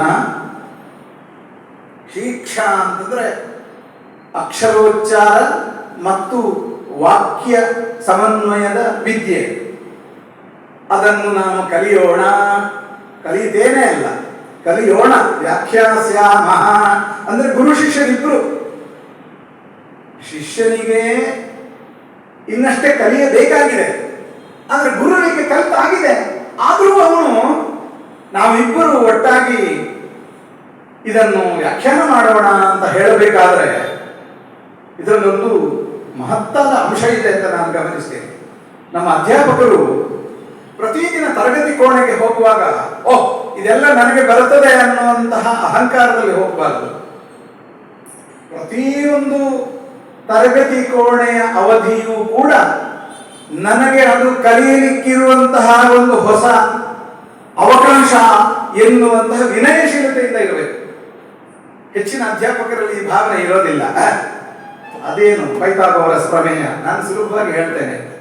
ಆದ್ರೆ ಪಾಠ ಮಾಡ್ತಾ ಇರುವಾಗ ಸಂದೇಹಗಳು ಬರ್ತದೆ ಶಿಕ್ಷಕನಾದವನಿಗೆ. ಯಾವುದೋ ಒಬ್ಬ ವಿದ್ಯಾರ್ಥಿ ಒಂದು ಪ್ರಶ್ನೆ ಕೇಳ್ತಾನೆ, ಅದಕ್ಕೆ ಉತ್ತರ ಕೊಡಲಿಕ್ಕಾಗದೇ ಇದ್ದಂತಹ ಒಂದು ಸ್ಥಿತಿ ಅಧ್ಯಾಪಕನಿಗೆ ಉಂಟಾಗಬಹುದು, ಉಂಟಾಗುತ್ತದೆ. ಅನುಭವಿ ಶಿಕ್ಷಕರು ನೀವು ಇದ್ದೀರಿ. ಆ ಕಾರಣದಿಂದಲೇ ಇದು ಕೇವಲ ಶಿಕ್ಷಕ ಅಂತ ಹೇಳಿದ್ದು ನಾನೊಂದು ಉದಾಹರಣೆ. ನಾವು ಸಾಹಿತಿಗಳಿಗೆ, ಕಲಾವಿದರಿಗೂ ಕೂಡ ಪ್ರತಿಯೊಂದು ಪ್ರದರ್ಶನವೂ ಕೂಡ ಒಂದು ಪ್ರಯೋಗ. ಒಬ್ಬ ರೋಗಿಯನ್ನ ಒಂದು ದಿನ ಕಳುಹಿಸಿಬಿಟ್ರೆ ಅಲ್ಲಿ ಮುಗಿಲಿಲ್ಲ, ನಾಳೆಯ ರೋಗಿ ಇನ್ನೊಂದು ಸಮಸ್ಯೆಯನ್ನು ತಂದು ಕೊಟ್ಟಿರ್ತಾರೆ. ಜೀವನದ ಪ್ರತಿ ದಿನವೂ, ಪ್ರತಿ ಘಟನೆಯೂ ಕೂಡ ಕಲಿಯಲಿಕ್ಕಿರುವಂತಹ ಒಂದು ಹೊಸ ಅವಕಾಶ ಎನ್ನುವುದನ್ನ ನಾವು ಎಲ್ಲ ವೃತ್ತಿಯಲ್ಲಿದ್ದವರು ಕೂಡ ಒಪ್ಪಿಕೊಳ್ಬೇಕು. ಒಂದು ದಿನದ ಹಾಗೆ ಒಂದು ಇರೋದಿಲ್ಲ, ಒಬ್ಬನ ಹಾಗೆ ಇನ್ನೊಬ್ಬ ಇರೋದಿಲ್ಲ. ಹಾಗಾಗಿ ಓಂ ಶಿಕ್ಷಾಂ ವ್ಯಾಖ್ಯಾಸ್ಯಾಮಃ, ಈ ಶಿಕ್ಷಣವನ್ನು, ಅಕ್ಷರಗಳ ಸಮಾಮ್ನಾಯವನ್ನು, ವಾಕ್ಯ ರಚನಾ ವಿಚಾರವನ್ನು ಕಲಿಯೋಣ. ಎಂಥ ಕ್ರಮದಲ್ಲಿ ಅದನ್ನು ಕಲಿಯಬೇಕು? ವರ್ಣ, ಸ್ವರ, ಮಾತ್ರ, ಬಲಂ, ಸಾಮ, ಸಂತಾನ ಇತ್ಯುಕ್ತ ಶಿಕ್ಷಾಧ್ಯಾಯ.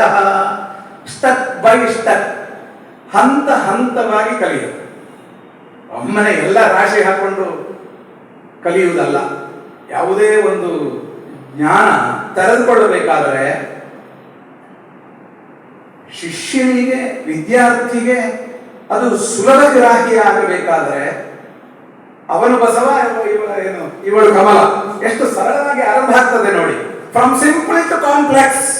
ಎಜುಕೇಶನಲ್ ಸೈಕಾಲಜಿಯಲ್ಲಿ ಬಹಳ ಮುಖ್ಯವಾಗಿ ನಾವು ಅದನ್ನು ಗಮನಿಸ್ತೇವೆ. ಸಿಂಪಲ್ ಟು ಕಾಂಪ್ಲೆಕ್ಸ್, ಸರಳವಾದದ್ದರಿಂದ ಸಂಕೀರ್ಣದ ಕಡೆಗೆ, ಮೂರ್ತವಾದದ್ದರಿಂದ ಅಮೂರ್ತದ ಕಡೆಗೆ. ಅದು ಶಿಕ್ಷಣದ ಬಹಳ ಸಾರಭೂತವಾದಂತಹ ಸೂತ್ರ. ಅದು ಮಕ್ಕಳು ಸ್ಲೇಟಿನಲ್ಲಿ ಒಂದು ಬದಿಯಲ್ಲಿ ದೊಡ್ಡದಾಗಿ ಅ ಅಂತ ಬರೀತಾರೆ, ಆ ಅಂತ ಬರೀತಾರೆ. ಕ್ಷಾತ್ರಾಜ್ಞದವರೆಗೆ ಕಲಿತ ಮೇಲೆ ಅದೇ ಒಂದು ಸ್ಲೇಟಿನ ಒಂದು ಬದಿಯಲ್ಲಿ ಆದಿಂದ ಕ್ಷಾತ್ರಾಜ್ಞದವರೆಗೆ ಬರೀತಾರೆ. ಸ್ಥೂಲದಿಂದ ಸೂಕ್ಷ್ಮ, ಸರಳವಾಗಿ ಬೃಹದಾಕಾರವಾಗಿ ಕಲಿತು ಅದನ್ನ ಸೂಕ್ಷ್ಮದ ಕಡೆಗೆ ಬರೆಯುವುದು ಅಷ್ಟೇ ಅಲ್ಲ, ಜ್ಞಾನದಲ್ಲಿಯೂ ಕೂಡ ಆಳಕ್ಕೆ ಇಳಿಯುತ್ತಾ ಹೋಗುವುದು, ಗಹನವಾದದ್ದನ್ನು ತಿಳಿಯುವುದು. ಶಿಕ್ಷಣದ ಬಹಳ ಮುಖ್ಯವಾದಂತಹ ಸೂತ್ರ ವರ್ಣ. ಅಕ್ಷರ ಮೊದಲು, ಅಕ್ಷರನ ಹೇಗೆ ಬರೀಬೇಕು, ಹೇಗೆ ಉಚ್ಚರಿಸಬೇಕು ಅಂತ ಉಪನಿಷತ್ತಿನ ಋಷಿಗಳ ಆಲೋಚನೆ ನೋಡಿ.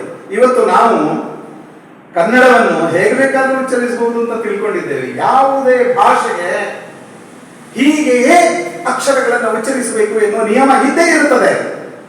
ಅದನ್ನು ಹಾಗೆ ಉಚ್ಚರಿಸಿದರೆ ಮಾತ್ರ ಅದು ಅರ್ಥವನ್ನ ಸಂವಹನ ಮಾಡುವುದು. ಈಗ ನಮ್ಮ ಬೆಂಗಳೂರು ಮೈಸೂರಿನವರೆಲ್ಲ ನಿಮಗೆ ಕೃತಜ್ಞತೆಗಳು ಅಂತ ಹೇಳ್ತಾರೆ. ಜ್ಞ ಮತ್ತು ಜ್ಞ ವ್ಯತ್ಯಾಸ ಅವರಿಗೆ ಗೊತ್ತಿಲ್ಲ. ದೊಡ್ಡ ದೊಡ್ಡ ಪ್ರೊಫೆಸರ್ಗಳಿಗೆ ಗೊತ್ತಿರೋದಿಲ್ಲ. ನನಗೆ ಆಶ್ಚರ್ಯ ಆಗ್ತದೆ. ಕೃತಜ್ಞರಾಗಿರಬೇಕಾದವರು ಕೃತಜ್ಞರಾದರೆ ಇಂತಹ ಅನೇಕ ಉದಾಹರಣೆಗಳನ್ನ ನಾವು ಕೊಡಬಹುದು. ನಮ್ಮಲ್ಲಿ ಇಂತಹ ಅನೇಕ ದೋಷಗಳಿವೆ. ಇವತ್ತು ನಮ್ಮ ಮಾಧ್ಯಮಗಳಲ್ಲಿಯೂ ಕೂಡ ಭಾಷೆಯ ಕುರಿತು ಬಹಳ ನಿಕೃಷ್ಟವಾದಂತಹ ನಿಲುವಿದೆ, ಸಲ್ಲದದು. ಭಾಷೆ ಸಾವಿರಾರು ವರ್ಷಗಳಿಂದ ಅನೇಕರ ಯೋಗದಾನದಿಂದ ವಿಕಾಸಗೊಳ್ಳುತ್ತಾ ಬಂದಂತಹ ಒಂದು ವಿದ್ಯೆ. ಅದನ್ನ ಇವತ್ತು ಇದ್ದಕ್ಕಿದ್ದ ಹಾಗೆ ಅಗತ್ಯ ಇಲ್ಲ ಅಂತ ಹೇಳಲಿಕ್ಕೆ ಇವರು ಯಾರಲ್ಲ, ಅದು ಸಾಧ್ಯ ಇಲ್ಲ. ಯಾಕೆಂದ್ರೆ ಅದು ಒಬ್ಬನ ಸ್ವತ್ತಲ್ಲ, ಸಮಾಜದ ಸ್ವತ್ತು. ಭಾಷೆ ಸಾವಿರಾರು ವರ್ಷಗಳಿಂದ ಲಕ್ಷೋಪಲಕ್ಷ ಜನರ ನಾಲಗೆಯಲ್ಲಿ ಅದು ರೂಢಿಗತವಾಗಿ ಒಂದು ಹದವನ್ನ ಪಡೆದಿರುವಂತಹದ್ದು. ಅದನ್ನು ಮುರಿಯಲಿಕ್ಕೆ ಯಾರಿಗೂ ಅಧಿಕಾರ ಇಲ್ಲ, ಸ್ವಾತಂತ್ರ್ಯ ಇಲ್ಲ. ಕೆಲವೊಂದು ಭಾಷೆಗೊಂದು ನಿಯಮ ಇರುತ್ತದೆ, ಅದನ್ನು ಕಲಿಯಬೇಕು. ಈಗ ಇಂಗ್ಲಿಷಿನಲ್ಲಿ WALK ವಾಕ್, ವಾಲ್ಕ್ ಅಂತ ಕರೆಯುವುದಿಲ್ಲ, ಎಲ್ ಸೈಲೆಂಟ್, ಅದು ಆ ಭಾಷೆಯ ನಿಯಮ. ಅದನ್ನ ತಪ್ಪಿದ್ರೆ ನಗಾಡ್ತೀರಿ ನೀವೇ, ಇವನಿಗೆ ಸಾಮಾನ್ಯ ಇಂಗ್ಲಿಷ್ ಬರುವುದಿಲ್ಲ, ತಪ್ಪು ಇಂಗ್ಲಿಷ್ ಮಾತಾಡ್ತಾನೆ ಅಂತ ಹೇಳ್ತೀವಿ. ನಾವೇ ಹೇಳ್ತೇವೆ, ತಪ್ಪು ಕನ್ನಡ ಮಾತಾಡ್ಬೋದಾ? ನಮ್ಮ ಮಾಧ್ಯಮದವರು ಉತ್ತರ ಕೊಡಬೇಕು ಇದಕ್ಕೆ. ಎಷ್ಟೊಂದು ತಪ್ಪು ಶಬ್ದ ಪ್ರಯೋಗಗಳನ್ನ, ವಾಕ್ಯಗಳನ್ನ ನಾವು ಪ್ರತಿನಿತ್ಯ ನೋಡ್ತೇವೆ. ನಾನು ಹೆಸರಿಸ್ಲಿಕ್ಕೆ ಹೋಗೋದಿಲ್ಲ ಪತ್ರಿಕೆಗಳನ್ನ ಅಥವಾ ದೃಶ್ಯ ಮಾಧ್ಯಮಗಳನ್ನ. ಇಂತಹ ಅನೇಕ ತಪ್ಪುಗಳನ್ನ ನಾವು ಒಪ್ಪಿಕೊಂಡಿದ್ದೇವೆ, ದುರಂತ. ಈಗ ಉದಾಹರಣೆಗೆ ನಮ್ಮಲ್ಲಿ ನಮ್ಮ ಶಿಕ್ಷಣ ವ್ಯವಸ್ಥೆಯ ದೋಷ ಅದು. ಉಪನಿಷತ್ ಕಾಲದ ಶಿಕ್ಷಣ ವ್ಯವಸ್ಥೆಯಲ್ಲಿ ಒಂದು ಅಕ್ಷರವನ್ನು ಹೇಗೆ ಉಚ್ಚರಿಸಬೇಕು ಎನ್ನುವಲ್ಲಿಂದ ಪಾಠ ಆರಂಭ ಆಗ್ತಾ ಇತ್ತು. ನಮಗೆ ಇವತ್ತು ಅವನು ಚುನಾವಣೆಯಲ್ಲಿ ಗೆಲ್ಲಲು ವಿಫಲನಾದನು ಅಂತ ಹೇಳಲಿಕ್ಕೆ ಗೊತ್ತಿಲ್ಲ. ವಿಫಲ ಅಂತ ಹೇಳ್ತಾರೆ. ವಿಫಲ ಅಲ್ಲ, ಎಫ್ ಅಲ್ಲ, ಅದು ಕಾಫಿ ಹೇಳುವಾಗ ಎಫ್, ವಿಫಲ ಹೇಳುವಾಗ ಫ, ವಿಫಲ, ಫಲ, ಫಲ ಅನ್ನೋದು BH, ಎಫ್ ಅಲ್ಲ. ನಮ್ಮ ಶಿಕ್ಷಣದ ವ್ಯವಸ್ಥೆಯಲ್ಲಿ ಈ ನಾಲಗೆ ದೊಡರಿನ ಮೂಲಕ, ಟಂಗ್ ಟ್ವಿಸ್ಟರ್ ಅಂತ ಹೇಳ್ತೀವಲ್ಲ, ಆ ಮೂಲಕ ಅಕ್ಷರದ ಉಚ್ಚಾರದ ಬಗೆಗೆ, ಶಬ್ದಗಳನ್ನು ಉಚ್ಚರಿಸುವ ನಿಯಮದ ಬಗೆಗೆ ಹೇಳುವಂತಹ ಪ್ರಯತ್ನ ಪ್ರಾಥಮಿಕ ಹಂತದಲ್ಲಾಗಬೇಕು. ಅದಕ್ಕೆ ಉಪನಿಷತ್ತು, ತೈತಿರಿಯ ಉಪನಿಷತ್ತಿನ ಆರಂಭದಲ್ಲೇ ಶಿಕ್ಷಣದ ಹೇಗೆ ಹಂತಗಳಿವೆ ಅನ್ನೋದನ್ನ ವರ್ಣ, ಮೊದಲ ಅಕ್ಷರವನ್ನು ಕಲಿಯೋ, ಅಕಾರಾದಿ ಸ್ವರಗಳನ್ನ ಹೇಗೆ ಉಚ್ಚರಿಸಬೇಕು ಅಂತ. ಸ್ವರ, ವ್ಯಂಜನ ಆದಮೇಲೆ ಸ್ವರ. ಸ್ವರ ನಾವು ಇವತ್ತು ಅಂದುಕೊಂಡಂತಹ ಆ ಈ ಎ ಈ ಸ್ವರಗಳಲ್ಲ. ಉಪನಿಷತ್ ಕಾಲದ ಸ್ವರಗಳು ಅಂತಂದ್ರೆ ಉದಾತ್ತ, ಅನುದಾತ್ತ ಮತ್ತೆ ಸ್ವರಿತ ವೇದ ಮಂತ್ರಗಳನ್ನ ತ್ರೈಸ್ವರೀಯ ನಿಯಮದಲ್ಲಿ ಹಾಡ್ತಾ ಇದೆ. ತೈತ್ರಿಯೂ ಕೂಡ ಒಂದು ಗೇಯ ಪಠ್ಯ ಅಂತ ನಾನು ಮೊದಲೇ ಹೇಳಿದೆ.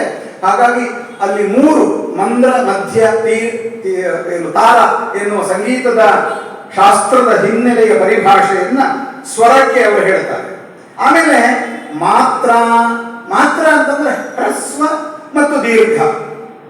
ಹ್ರಸ್ವ ಅಲ್ಲ, ಎಷ್ಟೋ ಜನ ಹ್ರಸ್ವ ಅಂತ ಬರೀತಾರೆ, ಕೃಷ್ಣ ಬರೆದ ಹಾಗೆ ಅಲ್ಲ, ಹ್ರಸ್ವ. ಆ ಹ್ರಸ್ವ ದೀರ್ಘಗಳನ್ನ ಮಾತ್ರೆ ಅಂತ ಕರೆಯುತ್ತಾರೆ. ಈಗ ಹ್ರಸ್ವ ಆದ್ರೆ ಒಂದು ಮಾತ್ರೆ, ದೀರ್ಘ ಆದ್ರೆ 2 ಮಾತ್ರೆ, ಪ್ಲುತ ಅಂತಾದ್ರೆ ಅದಕ್ಕೆ 3 ಮಾತ್ರೆ. ಈಗ ಕೋಳಿ ಕೋ ಅಂತ ಕೂಗ್ತದೆ, ಅದು ಪ್ಲುತ, 2 ಮಾತ್ರೆ ಕೂಡ ಅಲ್ಲ. ಹಾಗಾಗಿ ಉಪನಿಷತ್ ಮಂತ್ರಗಳನ್ನ ಹ್ರಸ್ವವಾಗಿ ಹೇಳಬೇಕೋ, ದೀರ್ಘವಾಗಿ ಹೇಳಬೇಕೋ, ಪ್ಲುತವಾಗಿ ಹೇಳಬೇಕೋ ಅನ್ನುವುದನ್ನ ಮಾತ್ರ ಅಭ್ಯಾಸದ ಮೂಲಕ ತಿಳ್ಕೊಳ್ಬೇಕು ಅನ್ನುವುದು ಋಷಿಗಳ ಯೋಚನೆ. ಆಮೇಲೆ ಬಲ ಅಂತ, ಈ ಬಲ ಅಂತಂದ್ರೆ ಶಬ್ದ ಸ್ಫೋಟ ಸಿದ್ಧಾಂತದಲ್ಲಿ ಬರ್ತದೆ. ಈಗ ನೀವು ಅಲ್ಪ ಪ್ರಾಣವನ್ನ ಉಚ್ಚರಿಸುವುದಕ್ಕಿಂತ ಹೆಚ್ಚು ಬಲವನ್ನು ಮಹಾಪ್ರಾಣ ಉಚ್ಚರಿಸಲಿಕ್ಕೆ ಕೊಡಬೇಕಾಗ್ತದೆ. ಆಗಲೇ ಘ ಝ ಠ ಅಂತ ಹೇಳೋದು. ನಮಗೆ ಅದಕ್ಕೊಂದು ಸ್ವಲ್ಪ ಪ್ರಾಣ ಚೈತನ್ಯ ಶಕ್ತಿ ಹೆಚ್ಚಿರಬೇಕು. ಕೆಲವರಿಗೆ ಇರೋದಿಲ್ಲ, ಅವ್ರಿಗೆ ಅಲ್ಪ ಪ್ರಾಣಿಗಳು ಅಂತ ನಾನು ಕರೆಯೋದು. ಮಹಾಪ್ರಾಣವನ್ನು ಅವರು ಸರಿಯಾಗಿ ಹೇಳೋದೇ ಇಲ್ಲ. ಇರಲಿ, ಅದು ಬಲ. ಅಂದ್ರೆ ಐತಿರೀಯ ಉಪನಿಷತ್ತಿನ ಋಷಿಗಳು ಎಷ್ಟು ಸೂಕ್ಷ್ಮವಾಗಿ ವಿದ್ಯಾರಂಭದ ಪ್ರಯೋಗವನ್ನ ಚಿಂತನೆ ಮಾಡಿದರು. ಸಾಮ ಅಂತಂದ್ರೆ ವರ್ಣ, ಧ್ವನಿ, ಅದು ಹೇಗೆ ಮಾಧುರ್ಯಪೂರ್ಣವಾಗಿರಬೇಕು. ಮತ್ತೆ ಸಂತಾನ, ನಿರಂತರತೆ. ಸಂತಾನ ಅಂತಂದ್ರೆ ವಾಕ್ಯವನ್ನ ಪ್ರಯೋಗಿಸುವಾಗ ಅದು ನಿರಂತರವಾಗಿ ಪ್ರವಹಿಸಬೇಕು, ನದಿಯ ನೀರಿನ ಹಾಗೆ. ಅದು ಏನಾಯಿತು ಅಂತಂದ್ರೆ ಈ ರೀತಿ ತುಂಬಾ ನಿಧಾನ ಆದರೆ ಸಂವಹನ ಶಕ್ತಿ ಸೊರಗುತ್ತದೆ. ಹಾಗಂತ ಪಟಪಟ ಪಟಪಟ ಮಾತಾಡಿದರೆ ಆಗಲೂ ಕೂಡ ಅರ್ಥ ಸಂವಹನ ಆಗೋದಿಲ್ಲ. ಒಂದು ಮೀಡಿಯಂ ಪೇಸ್, ಅದಕ್ಕೊಂದು ಮಧ್ಯಮ ವೇಗವನ್ನು ಕಾಪಾಡಿಕೊಳ್ಬೇಕು. ರಾಮಾಯಣದಲ್ಲಿ ಬಹಳ ಒಳ್ಳೆಯ ಮಾತು ಬರುತ್ತದೆ. ಹನುಮಂತ ಬಂದು ಕಿಷ್ಕಿಂಧೆಯಲ್ಲಿ ರಾಮ ಲಕ್ಷ್ಮಣರ ಹತ್ತಿರ ತನ್ನ ಪರಿಚಯವನ್ನು ಹೇಳಿದಾಗ ಅವನ ಭಾಷಾ ವೈಖರಿಯನ್ನು ಕೇಳಿದ ರಾಮನಿಗೆ ತುಂಬಾ ಸಂತೋಷ ಆಗುತ್ತದೆ. ಅವನು ಲಕ್ಷ್ಮಣನ ಹತ್ರ ಹೇಳ್ತಾನೆ, ಏನು ಈ ವಟು ರೂಪದಲ್ಲಿ ಬಂದ ಹನುಮಂತ ಎಷ್ಟು ಅದ್ಭುತವಾಗಿ ಮಾತಾಡ್ತಾನೆ. ಅವಿಸ್ತರಂ ಅಸಂದಿಗ್ಧಂ ಅವಿಲಂಬಿತಂ ಅದ್ರುತಂ ಅಂತ ಹೇಳ್ತಾರೆ ರಾಮ. ಹನುಮಂತನ ಭಾಷೆಯ ಶೈಲಿಗೆ ಪ್ರಶಂಸಾ ಸ್ವರೂಪದ ಮಾತು. ಅವಿಸ್ತರಂ ಅಂದ್ರೆ ವಿಸ್ತಾರವಾಗಿ ಮಾತಾಡಬಾರದು. ರಾಜಕಾರಣಿಗಳ ಭಾಷಣದಲ್ಲಿ 1 ಗಂಟೆ ಮಾತಾಡಿರ್ತಾರೆ, ಅದರಲ್ಲಿ ಏನು ತಿಳುವೇ ಇರೋದಿಲ್ಲ. ಅವಿಸ್ತರಂ, ಎಷ್ಟು ಬೇಕೋ ಅಷ್ಟೇ ಇರಬೇಕು. ದೀರ್ಘ ಭಾಷಣ ಪ್ರಯೋಜನ ಇಲ್ಲ. ಹಾಗಾದ್ರೆ ಕಡಿಮೆ ಮಾತಾಡಬೇಕೋ? ಕಡಿಮೆ ಮಾತಾಡಿದ್ರು ಕಷ್ಟ. ಹೇಳಬೇಕಾದ್ದನ್ನ ಹೇಳದೆ ಹೋಗುವ ಅಪಾಯ ಇದೆ. ಅದಕ್ಕೆ ರಾಮ ಹೇಳೋದು ಅವಿಸ್ತರಂ ಅಸಂದಿಗ್ಧಂ ಅಂತ. ಕಡಿಮೆ ಮಾತಾಡಿದ್ರೂ ಕೂಡ ಸಂದಿಗ್ಧತೆಗೆ ಅಲ್ಲಿ ಎಡೆ ಇರಬಾರದು, ಸಂದೇಹಕ್ಕೆ ಆಸ್ಪದ ಇರಬಾರದು. ವಿಷಯ ಸ್ಪಷ್ಟವಾಗಿ ಪ್ರತಿಪಾದಿತ ಆಗಬೇಕು. ಅವಿಸ್ತರಂ ಅಸಂದಿಗ್ಧಂ. ಹಾಗೆಯೇ ಅವಿಲಂಬಿತಂ ಅದ್ರುತಂ, ತುಂಬಾ ವೇಗವಾಗಿಯೂ ಮಾತಾಡಬಾರದು, ತುಂಬಾ ನಿಧಾನವಾಗಿಯೂ ಮಾತಾಡಬಾರದು. ಅವಿಲಂಬಿತಂ ಅದ್ರುತಂ. ಒಬ್ಬ ಹನುಮಂತನ ಮಾತನ್ನ ಶ್ರೀರಾಮಚಂದ್ರ ಹೇಳಿದ ಒಂದು ಪದ್ಯದ ಒಂದು ಪಾದ, ಅವಿಸ್ತರಂ ಅಸಂದಿಗ್ಧಂ ಅವಿಲಂಬಿತಂ ಅದ್ರುತಂ ಅನ್ನುವಂತಹ ಅರ್ಥ ಶ್ಲೋಕದ ಒಂದು ವ್ಯಾಖ್ಯಾನ. ನಾವು ಹೇಗೆ ಮಾತಾಡಬೇಕು ಎನ್ನುವುದಕ್ಕೆ ಒಂದು ದೊಡ್ಡ ಭಾಷ್ಯ ಬರದ ಹಾಗಿದೆ. ಹಾಗೆ ಐತಿರೀಯ ಋಷಿಗಳು, ಉಪನಿಷತ್ತಿನ ಋಷಿಗಳು ನಮ್ಮ ಮಾತು ಹೇಗಿರಬೇಕು, ಅದನ್ನು ಕಲಿಯುವುದಕ್ಕೆ ಹೇಗೆ ವರ್ಣ, ಸ್ವರ, ಮಾತ್ರ, ಬಲ, ಹಂತ ಹಂತವಾಗಿ ನಾವು ಅದನ್ನ ಸಾಧಿಸಬೇಕು ಅನ್ನುವುದನ್ನ ಹೇಳ್ತಾರೆ. ಆಮೇಲೆ ಆಚಾರ್ಯ ಪೂರ್ವ ರೂಪಂ ಅಂತೆ ವಾಸಿ ಉತ್ತರ ರೂಪಂ. ಆ ಲರ್ನಿಂಗ್ ಪ್ರಾಸೆಸ್ ಅನ್ನೋದೇನಿದೆ, ಕಲಿಕಾ ವಿಧಾನ, ಗುರುವಿನಿಂದ ಶಿಷ್ಯನ ಕಡೆಗೆ ಅದು ಹರಿದು ಬರ್ತದೆ. ಆಚಾರ್ಯ ಪೂರ್ವ ರೂಪ, ಮೊದಲು ಗುರುವಿನಲ್ಲಿ ಇರ್ತದೆ ಜ್ಞಾನ, ಅದು ಶಿಷ್ಯನ ಕಡೆಗೆ ಪ್ರವಹಿಸಿ ಉತ್ತರ ರೂಪವನ್ನು ಪಡೆಯುತ್ತದೆ. ಮೊದಲ ರೂಪ, ಅನಂತರದ ರೂಪ. ಹಾಗಾಗಬೇಕಾದ್ರೆ ವಿದ್ಯಾ ಸಂಧಿ, ಪ್ರವಚನಂ ಸಂಧಾನಂ, ಆ ಗುರು ಮತ್ತು ಶಿಷ್ಯರನ್ನು ಸಂಪರ್ಕಿಸುವ ಸೇತುವೆಯಾಗಿ ವಿದ್ಯೆ ಇರುತ್ತದೆ, ಸಂಧಿಯಾಗಿರುತ್ತದೆ. ಎಲ್ಲಿ ಸಂದೇಹಗಳು ಉಂಟಾಗ್ತದೆ, ಸಂಶಯಗಳು ವಿದ್ಯಾರ್ಥಿಯಿಂದ ಸೃಷ್ಟಿಯಾಗುತ್ತವೆ, ಅವುಗಳನ್ನು ಪರಿಹರಿಸುವ ಪ್ರವಚನ ಸಾಧ್ಯ ಆದಾಗ ವಿದ್ಯೆ ಸಂಧಾನವಾಗಿ ಪರಿಣಮಿಸುತ್ತದೆ. ಇತ್ಯಾದಿ ವಿದ್ಯಂ, ಈ ರೀತಿ ಶಿಕ್ಷಣ ಇದೆ ಅಂತ ಹೇಳ್ತಾರೆ. ಎಷ್ಟೊಂದು ಸೈಂಟಿಫಿಕ್ ಆದ ವೈಜ್ಞಾನಿಕವಾದಂತಹ ಕಲಿಕಾ ವಿಧಾನವನ್ನ ತೈತಿರೀಯ ಉಪನಿಷತ್ತು ಹೇಳುತ್ತದೆ. ನನಗೆ ಎಷ್ಟೋ ಭಾರಿ ಬೇಸರ ಆಗ್ತದೆ. ನಮ್ಮ ಪುರೋಹಿತರುಗಳು ಯಜ್ಞ ವೇದಿಕೆಯಲ್ಲಿ ದೇವಸ್ಥಾನದಲ್ಲಿ ಇಂತಹ ಮಂತ್ರಗಳನ್ನು ಹೇಳ್ತಾರೆ. ಅದರ ಗಂಧ ಗಾಳಿ, ಅದರ ಅರ್ಥ ಏನೋ ಅವರಿಗೆ ಗೊತ್ತಿರೋದಿಲ್ಲ. ಅಪ್ಪ ಹೇಳಿದ, ಮಗನು ಅದನ್ನೇ ಕಲಿತ, ಮೊಮ್ಮಗನು ಅದನ್ನೇ ಕಲಿತ, ನಾವು ಅದನ್ನೇ ಕೇಳಿ ಪ್ರಸಾದ ಹಿಡ್ಕೊಂಡು ಮನೆಗೆ ಬರ್ತೇವೆ. ಅದರ ಅರ್ಥವನ್ನ ತಿಳಿದರೆ,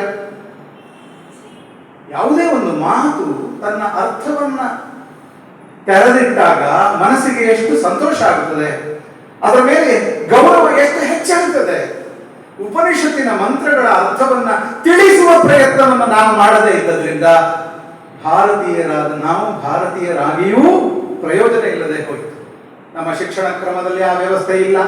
ಸಾಮಾಜಿಕವಾಗಿ ಅದನ್ನು ಕೇವಲ ಪುರೋಹಿತ ವೃತ್ತಿಯಲ್ಲಿರುವಂತಹ ನಿರ್ದಿಷ್ಟ ಜಾತಿಯವರು ಮಾತ್ರ ಅನುಸರಿಸಿದ್ರು. ಉಳಿದ ಭಾರತೀಯರಿಗೆ ಅದರ ಸೌಂದರ್ಯವನ್ನು ತಿಳಿಯುವಂತಹ ಯಾವ ಅವಕಾಶ ಇದೆ? ಕಾಂತಾವರ ಕನ್ನಡ ಸಂಘದ ಇಂತಹ ಕೆಲಸಗಳು ಆದ್ದರಿಂದ ಬಹಳ ಮುಖ್ಯವಾದದ್ದು ಅಂತ ನಾನು ತಿಳ್ಕೊಳ್ತೇನೆ. ಹೀಗೆ ಆಚಾರ್ಯನಿಂದ ವಿದ್ಯಾರ್ಥಿಗೆ ಹರಿದು ಬರುವಂತಹ ಶಿಕ್ಷಣದ ಕ್ರಮ ಅದು ಅಧಿವಿದ್ಯೆ ಅಂತ. ನಾವು ಮಾತಾಡುವ ಶಬ್ದ, ಮಾತಾಡುವ ವ್ಯಕ್ತಿ ಅಂದುಕೊಂಡದ್ದು ಕೇಳುವ ವ್ಯಕ್ತಿಯ ಕಿವಿಯವರೆಗೂ ಕೂಡ ಅದೇ ಪರಿಣಾಮವನ್ನು ಉಂಟು ಮಾಡಬೇಕು. ಎಷ್ಟೋ ಬಾರಿ ಅದಾಗುವುದಿಲ್ಲ. ಅದಕ್ಕೆ ಬ್ಯಾರಿಯರ್ಸ್ ಇನ್ ಕಮ್ಯುನಿಕೇಶನ್ ಅಂತ ಕರೀತಾರೆ. ಸಂವಹನಕ್ಕೆ ಕೆಲವು ಅಡೆತಡೆಗಳಿರುತ್ತವೆ. ಈಗ ನಾನು ಮಾತಾಡ್ತಾ ಇರುವ ಹಾಗೆ ಯಾವುದೋ ಒಂದು ಸಿಡಿಲು, ಗುಡುಗು, ಮಿಂಚು, ಧಾರಾಕಾರ ಮಳೆ, ಯಾರೋ ಬಂದು ಗಟ್ಟಿಯಾಗಿ ಮಾತಾಡಿದ್ರು, ಇದರಿಂದಾಗಿ ಕೇಳುವುದಕ್ಕೆ ಅಡೆತಡೆ ಉಂಟಾಗುತ್ತದೆ, ವಿಘ್ನ ಅದು. ಅಂತಹದ್ದನ್ನು ನಿವಾರಿಸುವ ಕಡೆಗೂ ಕೂಡ ಆಲೋಚನೆ ಮಾಡಬೇಕು. ಕೆಲವೊಮ್ಮೆ ಶಬ್ದ ಪ್ರಯೋಗವನ್ನು ನಾವು ಸರಿಯಾಗಿ ಗಮನಿಸುವುದಿಲ್ಲ. ಶಿಕ್ಷಾವಲ್ಲಿ ತೈತಿರೀಯ ಉಪನಿಷತ್ತಿನಲ್ಲಿ ಅದರ ಬಗೆಗೆ ಬಹಳ ಜಾಗರೂಕತೆಯನ್ನು ಒತ್ತಿ ಹೇಳ್ತದೆ. ಈಗ ನೋಡಿ, ಈಗ ಈ ಹೊತ್ತಿನ ಪತ್ರಿಕೆಗಳು ಮತ ಬೇಟೆಯನ್ನಾಡಿದರು ಅಂತ ಬರೀತಾರೆ. ಏನ್ ನಾವೆಲ್ಲ ಮೃಗಗಳ? ಪ್ರಜಾಪ್ರಭುತ್ವದಲ್ಲಿ ಇರುವ ಮತದಾರ ಮೃಗ ಅಂತ ನಾನು ಕೇಳೋದು. ಅದು ಮತ ಭಿಕ್ಷೆ ಆಗಬೇಕು. ನಿಜವಾಗಿ ಪ್ರಜಾಪ್ರಭುತ್ವ ಸಾರ್ಥಕವಾಗುವುದಿದ್ರೆ ಅದರ ಅರ್ಥ ನಿಜವಾಗಿ ತಿಳಿದುಕೊಂಡವರು, ರಾಜಕಾರಣಿಗಳು ತಿಳಿದುಕೊಳ್ಳೋದಿಲ್ಲ ಬಿಡಿ, ಮಾಧ್ಯಮದವರಾದ್ರೂ ತಿಳಿದುಕೊಳ್ಬೇಕಲ್ಲ. ಮತ ಬೇಟೆ ಅಂತ ಬರೆದ್ರೆ ಅಪಮಾನ ಅದು ಮತದಾರನಿಗೆ, ಮತ ಭಿಕ್ಷೆ ಆಗುತ್ತೆ. ನಾನು ಯಾಕೆ ಈ ಮಾತು ಹೇಳ್ತೇನೆ ಅಂತಂದ್ರೆ, ನಮ್ಮ ಪದ ಪ್ರಯೋಗದ ಕುರಿತು, ಅದರ ಸಾಧಕ ಬಾಧಕಗಳ ಕುರಿತು, ಅದರ ಅರ್ಥಾಂತರದ ಕುರಿತು ನಾವು ಆಲೋಚನೆ ಮಾಡುವ ಹಾಗಿರಬೇಕು. ಈ ದಯವಿಟ್ಟು ಯಾರು ತಪ್ಪು ತಿಳ್ಕೊಳ್ಬೇಡಿ. ಜೈ ಭಜರಂಗಿ ಅಂತ ನಾವು ಘೋಷಣೆ ಮಾಡ್ತೇವೆ. ಆ ಭಜರಂಗಿಗೂ ಹನುಮಂತನಿಗೆ ಏನು ಸಂಬಂಧ? ಏನೂ ಸಂಬಂಧ ಇಲ್ಲ. ಆದರೆ ಭಾಷಾಶಾಸ್ತ್ರದ ಹಿನ್ನೆಲೆಯಲ್ಲಿ ಶಬ್ದದ ವ್ಯುತ್ಪತ್ತಿಯನ್ನು ಒಡೆಯುವಂತಹ ಆಲೋಚನೆ ನಾವು ಮಾಡಿದರೆ ಅದರ ಅರ್ಥ ಹೊಳೆಯುತ್ತದೆ. ಏನು ಭಜರಂಗಿ ಅಂದ್ರೆ, ಅದರ ಮೂಲ ರೂಪ ವಜ್ರಾಂಗಿ. ವಜ್ರ ಶರೀರ ಮಾರುತಿಗೆ, ವಜ್ರ ಕಾಯ. ಈ ವಜ್ರ ಅಂತ ಹೇಳಲಿಕ್ಕೆ ಬರೋದಿಲ್ಲ ಉತ್ತರ ಭಾರತೀಯರಿಗೆ. ಈ ಬಂಗಾಳದವರು ರವೀಂದ್ರನಾಥರನ್ನು ರವೀಂದ್ರನಾಥ್ ಅಂತ ಕರೆದ ಹಾಗೆ ವಾ ಬಾ ಆಗ್ತದೆ.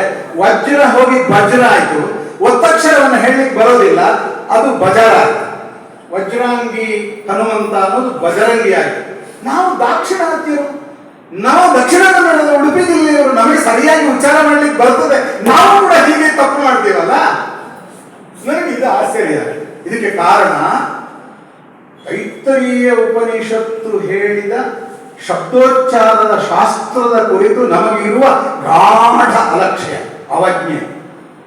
ಯಾವುದೇ ಪದಪ್ರಯೋಗವನ್ನ ನಾವು ಸರಿಯಾಗಿ ಗಮನಿಸಬೇಕು, ಅದರ ವ್ಯುತ್ಪತ್ತಿ ಹೇಗಿದೆ ಅಂತ ತಿಳ್ಕೊಳ್ಬೇಕು, ಹಾಗೆ ಮುಂದುವರಿಯಬೇಕು. ತೈತ್ತಿರೀಯ ಉಪನಿಷತ್ತಿನ ಗುರು ಶಿಷ್ಯರ ಪ್ರಾರ್ಥನೆ ಮುಂದುವರಿಯುತ್ತದೆ. ಆಮಾಯಾಂತು ಬ್ರಹ್ಮಚಾರಿಣ, ಎಲ್ಲಾ ಕಡೆಯಿಂದ ಶಿಷ್ಯರು ಬರಲಿ. ಗುರು ಪ್ರಾರ್ಥನೆ ಮಾಡೋದು, ನನಗೆ ಬರೀ ಕರ್ನಾಟಕದಿಂದ ಬರಲಿ, ಉಡುಪಿಯವರು ಮಾತ್ರ ಬರಲಿ, ಬುದ್ಧಿವಂತರು ಮಾತ್ರ ಪಾಠ ಮಾಡ್ತೇನೆ, ಈ ರೀತಿಯ ಚಿಂತನೆ ಇರಲಿಲ್ಲ ಶಿಕ್ಷಕರಿಗೆ. ವಿಮಾಯಾಂತು ಬ್ರಹ್ಮಚಾರಿಣ, ಬ್ರಹ್ಮಚಾರಿಗಳು ಅಂತಂದ್ರೆ ವಿದ್ಯಾರ್ಥಿಗಳು ಅಂತ ಅರ್ಥ. ಪ್ರಮಾಯಾಂತು ಬ್ರಹ್ಮಚಾರಿಣ, ಯೋಗ್ಯರು ಬರಲಿ. ದಮಾಯಾಂತು ಬ್ರಹ್ಮಚಾರಿಣ, ಶ್ರಮಾಯಾಂತು ಬ್ರಹ್ಮಚಾರಿಣ, ಶಮೆ ದಮೆ ಇತ್ಯಾದಿ ಸದ್ಗುಣಗಳನ್ನು ಹೊಂದಿದ ವಿದ್ಯಾರ್ಥಿಗಳು ಬರಲಿ. ಕ್ಲಾಸ್ನಲ್ಲಿ ಕುಳಿತುಕೊಂಡು ಇನ್ನೇನೇನೋ ರ್ಯಾಗಿಂಗ್ ಮಾಡೋದು, ಹಿಂದಿನ ಬೆಂಚಿನಲ್ಲಿ ಕುಳಿತುಕೊಂಡು ಗಲಾಟೆ ಮಾಡೋದು, ಅಪ್ಪ ಕಳಿಸಿದ ಹಣವನ್ನು ಇನ್ಯಾವುದಕ್ಕೋ ಡ್ರಗ್ ಇತ್ಯಾದಿಗಳಿಗೆ ಬಳಸೋದು, ಇದೆಲ್ಲ ಶ್ರಮೆ ದಮೆ ಇಲ್ಲದೇ ಇದ್ದ ವಿದ್ಯಾರ್ಥಿಗಳ ನಡವಳಿಕೆ. ಸಾತ್ವಿಕ ಗುಣೋಪೇತರಾಗಿ ಶಿಸ್ತುಬದ್ಧವಾಗಿ ಜ್ಞಾನಾರ್ಜನೆಯನ್ನೇ ಮುಖ್ಯ ತತ್ವವನ್ನಾಗಿ ಗ್ರಹಿಸಿಕೊಂಡು ತದೇಕ ಚಿತ್ತದಿಂದ ವಿದ್ಯಾರ್ಥಿಗಳಿರಲಿ ಅನ್ನುವುದು ಉಪನಿಷತ್ತಿನ ಆಶಯ. ಎಲ್ಲ ಕಡೆಯಿಂದ ಬರಲಿ ಅಂತ. ಇಡೀ ಏನು ನಮ್ಮ ದೇಶ ಅಂತಲ್ಲ, ದೇಶ ದೇಶಗಳಿಂದ ಮೂಲೆ ಮೂಲೆಗಳಿಂದ ಬರಲಿ. ಭಾರತದ ಜ್ಞಾನ ಪರಂಪರೆ ಯಾವುದೇ ಜಾತಿ ಮತ ದೇಶ ಈ ಪ್ರಾದೇಶಿಕ ವ್ಯತ್ಯಾಸ ಯಾವ ಭೇದ ಭಾವವನ್ನು ಎಣಿಸಲಿಲ್ಲ. ನಾವು ಮಧ್ಯಕಾಲೀನದಲ್ಲಿ ಅದನ್ನು ಅಪವಿತ್ರಗೊಳಿಸಿದ್ದೇವೆ, ಕಲ್ಮಶಗೊಳಿಸಿದ್ದೇವೆ. ಉಪನಿಷತ್ತಿನ ಕಾಲದ ವಿಶಾಲ ಮನಸ್ಕವಾದ ಜ್ಞಾನೋಪಾಸನೆ ಹೇಗಿತ್ತು ಅನ್ನುವುದಕ್ಕೆ ಈ ಮಂತ್ರಗಳು ಸಾಕ್ಷಿಯಾಗಿವೆ. ಎಲ್ಲ ಕಡೆಯಿಂದ ಬರಲಿ, ಯೋಗ್ಯರು ಬರಲಿ, ಶ್ರಮದಮಾದಿ ಗುಣಗಳನ್ನ ಅವರು ಪಡೆಯಲಿ ಅನ್ನುವಂತಹ ಮಾತು. ಆಮೇಲೆ ತತ್ವ ಜಿಜ್ಞಾಸೆ, subject matter of the learning process, ಅದು ಮುಖ್ಯ. ಅಲ್ಲಿಗೆ ಬರ್ತದೆ. ಸಯ ಯೇಷೋ ಅಂತರ್ಹೃದಯ ಆಕಾಶ ತಸ್ಮಿನ್ನಯಂ ಪುರುಷೋ ಮನೋಮಯ ಅಮೃತೋ ಹಿರಣ್ಮಯ. ಆ ಭಗವಂತ ಪರಬ್ರಹ್ಮ ವಸ್ತು ಅಂದ್ರೆ ಏನು ಅಂತಂದ್ರೆ ಅದು ಆಕಾಶದಲ್ಲಿರುವಂತಹದ್ದು. ಆ ಆಕಾಶ ನಮ್ಮಿಂದ ಹೊರಗೆ ಇದೆ ಅಂತ ನಾವು ಭಾವಿಸೋದು, ಹಾಗಲ್ಲ. ನಮ್ಮ ಒಳಗೂ ಕೂಡ ಆಕಾಶ. ನೀವು MBBS ಓದಿದ ಡಾಕ್ಟರ್ ಇದ್ದಾರೆ, ಆಯುರ್ವೇದ ಡಾಕ್ಟರ್ ಇದ್ದಾರೆ, ಜೀವ ವಿಜ್ಞಾನವನ್ನು ಕಲಿತಂತಹ ವಿದ್ಯಾರ್ಥಿಗಳಿದ್ದಾರೆ. ಹೃದಯದ ಒಳಗಡೆ ತುಂಬಾ ಭಾಗ ಟೊಳ್ಳಾಗಿರ್ತದೆ, ಅದು ಆಕಾಶ. ಅಲ್ಲಿ ಹುಡುಕಬೇಕು. ಎಂತಹ ಪಾಠ ನೋಡಿ. ಈ ಕಸ್ತೂರಿ ಮೃಗ ಪರಿಮಳವನ್ನು ಹುಡುಕುತ್ತಾ ಇಡೀ ಕಾಡನ್ನೆಲ್ಲ ಸಂಚರಿಸ್ತದೆ. ಅದಕ್ಕೆ ಪರಿಮಳವೇ ಸಿಗುವುದಿಲ್ಲ. ಯಾಕೆಂದ್ರೆ ಪರಿಮಳ ಇರುವುದು ಅದರ ನಾಭಿಯಲ್ಲಿ, ಅದರ ಹೊಕ್ಕುಳಲ್ಲಿ. ಹಿಮಾಲಯಕ್ಕೆ ಹೋದರೂ ಕೂಡ ಕಸ್ತೂರಿ ಪರಿಮಳ ಸಿಗೋದಿಲ್ಲ ಅದಕ್ಕೆ, ಅದರ ಹೊಕ್ಕುಳಲ್ಲೇ ಇದೆ. ಅದನ್ನ ನೋಡಬೇಕು. ಹಾಗೆ ನಾವು ಪರವಸ್ತು, ಪರಾತ್ಪರ ವಸ್ತು, ಪರಬ್ರಹ್ಮ ವಸ್ತು, ಪರಮಾತ್ಮ ವಸ್ತು ಎಲ್ಲಿದೆ ಅಂತ ಎಲ್ಲೆಲ್ಲೋ ದೇವಸ್ಥಾನದಲ್ಲೋ ಅಯೋಧ್ಯೆ ಕಾಶಿ ಎಲ್ಲ ಹುಡುಕ್ತೇವೆ. ಅದು ನಿಜವಾಗಿ ನಮ್ಮ ಒಳಗೆ ಇದೆ. Self awareness. ಅಂತರಂಗ ಪ್ರಯಾಣ, ಹೊರಗೆ ಬಹಿರಂಗ ಪ್ರಯಾಣ. ಬಸ್ಸಿನಲ್ಲೋ ಟ್ರೈನ್ನಲ್ಲೋ ವಿಮಾನದಲ್ಲಿ ಹೋಗುವುದರಲ್ಲಿ ಭಗವಂತ ಸಿಗೋದಿಲ್ಲ. ಕಣ್ಣು ಮುಚ್ಚಿಕೊಂಡು ಒಳಗೆ ನೋಡುವುದರಲ್ಲಿ ಇದೆ ಅಂತ ಉಪನಿಷತ್ತು ಹೇಳುತ್ತದೆ. ಅಂತಹ ಆಕಾಶದಲ್ಲಿ ಪುರುಷ ನಾಮಕನಾದ ಭಗವಂತ ಇದ್ದಾನೆ. ಅವನು ಮನೋಮಯನಾಗಿದ್ದಾನೆ. ಮನಸ್ಸಿನಲ್ಲಿ ಮಾತ್ರ ಅವನನ್ನ ಗ್ರಹಿಸಲಿಕ್ಕೆ ಸಾಧ್ಯ ಅನ್ನುವಂತಹ ಮಾತು. ಆಗ ಹಿರಣ್ಮಯ, ಅವನು ಚಿನ್ನದ ಹಾಗೆ ಥಳ ಥಳ ಹೊಳೆಯುತ್ತಾನೆ. ಹೇಗೆ ಹೊಳೆದದ್ದನ್ನು ನಾವು ನೋಡ್ಲಿಕ್ಕೆ ಸಾಧ್ಯ ಅಂತಂದ್ರೆ ನಾವು ಅಂತರವಲೋಕನದಿಂದ ಅದನ್ನ ಗಾಢವಾಗಿ ಚಿಂತಿಸಿದ ಸಾಧ್ಯವಾಗುತ್ತದೆ ಅನ್ನುವಂತಹ ಮಾತು. ಎಷ್ಟು ಆಳವಾದಂತಹ ಪರಬ್ರಹ್ಮ ಚಿಂತನೆಗೆ ಉಪನಿಷತ್ತು ಯೋಚನೆ ಮಾಡುತ್ತದೆ ಅನ್ನುವುದನ್ನು ಗಮನಿಸಬೇಕು. ಆಮೇಲೆ ಉದಾತ್ತವಾದಂತಹ ಮಾತುಗಳನ್ನು, ಇವತ್ತು ನಾವು ಏನೇನೋ ಡಬಲ್ ಡಿಗ್ರಿ ಓದಿರ್ತೇವೆ, ಆದರೆ ಜೀವನ ಮೌಲ್ಯಗಳನ್ನ ಬದುಕಿನಲ್ಲಿ ಅನುಸರಿಸಲಿಕ್ಕೆ ವಿಫಲರಾಗಿರ್ತೇವೆ. ಇವನು ವಿದ್ಯಾವಂತ ಅಂತ ಕರೆಯಿಸಿಕೊಳ್ಳುವುದಕ್ಕೆ ಅನರ್ಹರಾಗಿರ್ತೇವೆ. ಅದು ಬಹಳ ಮುಖ್ಯವಾದಂತಹ ವ್ಯಕ್ತಿತ್ವ ವಿಕಸನದ ಮಾತು. ತೈತೀರಿಯ ಉಪನಿಷತ್ತು ವ್ಯಕ್ತಿತ್ವ ವಿಕಾಸವನ್ನ, ತನ್ಮೂಲಕ ಸಾಮಾಜಿಕವಾದ ಅಭ್ಯುದಯವನ್ನ ಚಿಂತನೆ ಮಾಡುತ್ತದೆ. ಸತ್ಯಂ ವದ ಧರ್ಮಂ ಚರ. ಶಿಕ್ಷಣದಿಂದ ಕೊನೆಗೂ ನಾವು ಏನನ್ನು ಸಾಧಿಸಬೇಕು? ಮೌಲ್ಯಗಳನ್ನ ಕಲಿತುಕೊಳ್ಬೇಕು, ಸತ್ಯವನ್ನು ಹೇಳುವಂತವರಾಗಬೇಕು, ಧರ್ಮವನ್ನು ಆಚರಿಸುವಂತವರಾಗಬೇಕು. ಸ್ವಾಧ್ಯಾಯಾನ್ಮ ಪ್ರಮದ. ನೀನೇ ಓದಿ ತಿಳ್ಕೊಳ್ಳುವುದನ್ನು ಯಾವತ್ತಿಗೂ ಬಿಡಬೇಡ. ಗುರುವಿನಿಂದ ಉಪದೇಶ ಪಡೆಯುತ್ತೇವೆ, ಆದರೆ ಅದೇ ಗುರು ಹೇಳ್ತಾನೆ ನಾನು ಹೇಳಿದ್ದನ್ನೇ ಅಂತಿಮ ಸತ್ಯ ಅಂತ ನೀನು ಪರಿಭಾವಿಸಬೇಡ.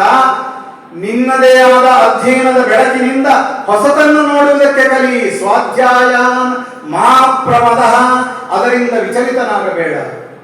ಜ್ಞಾನ ಎನ್ನುವುದು ಕಂಠಪಾಠದಲ್ಲಿ ಇಲ್ಲ, ಉರು ಹೊಡೆಯುವುದರಲ್ಲಿ ಇಲ್ಲ.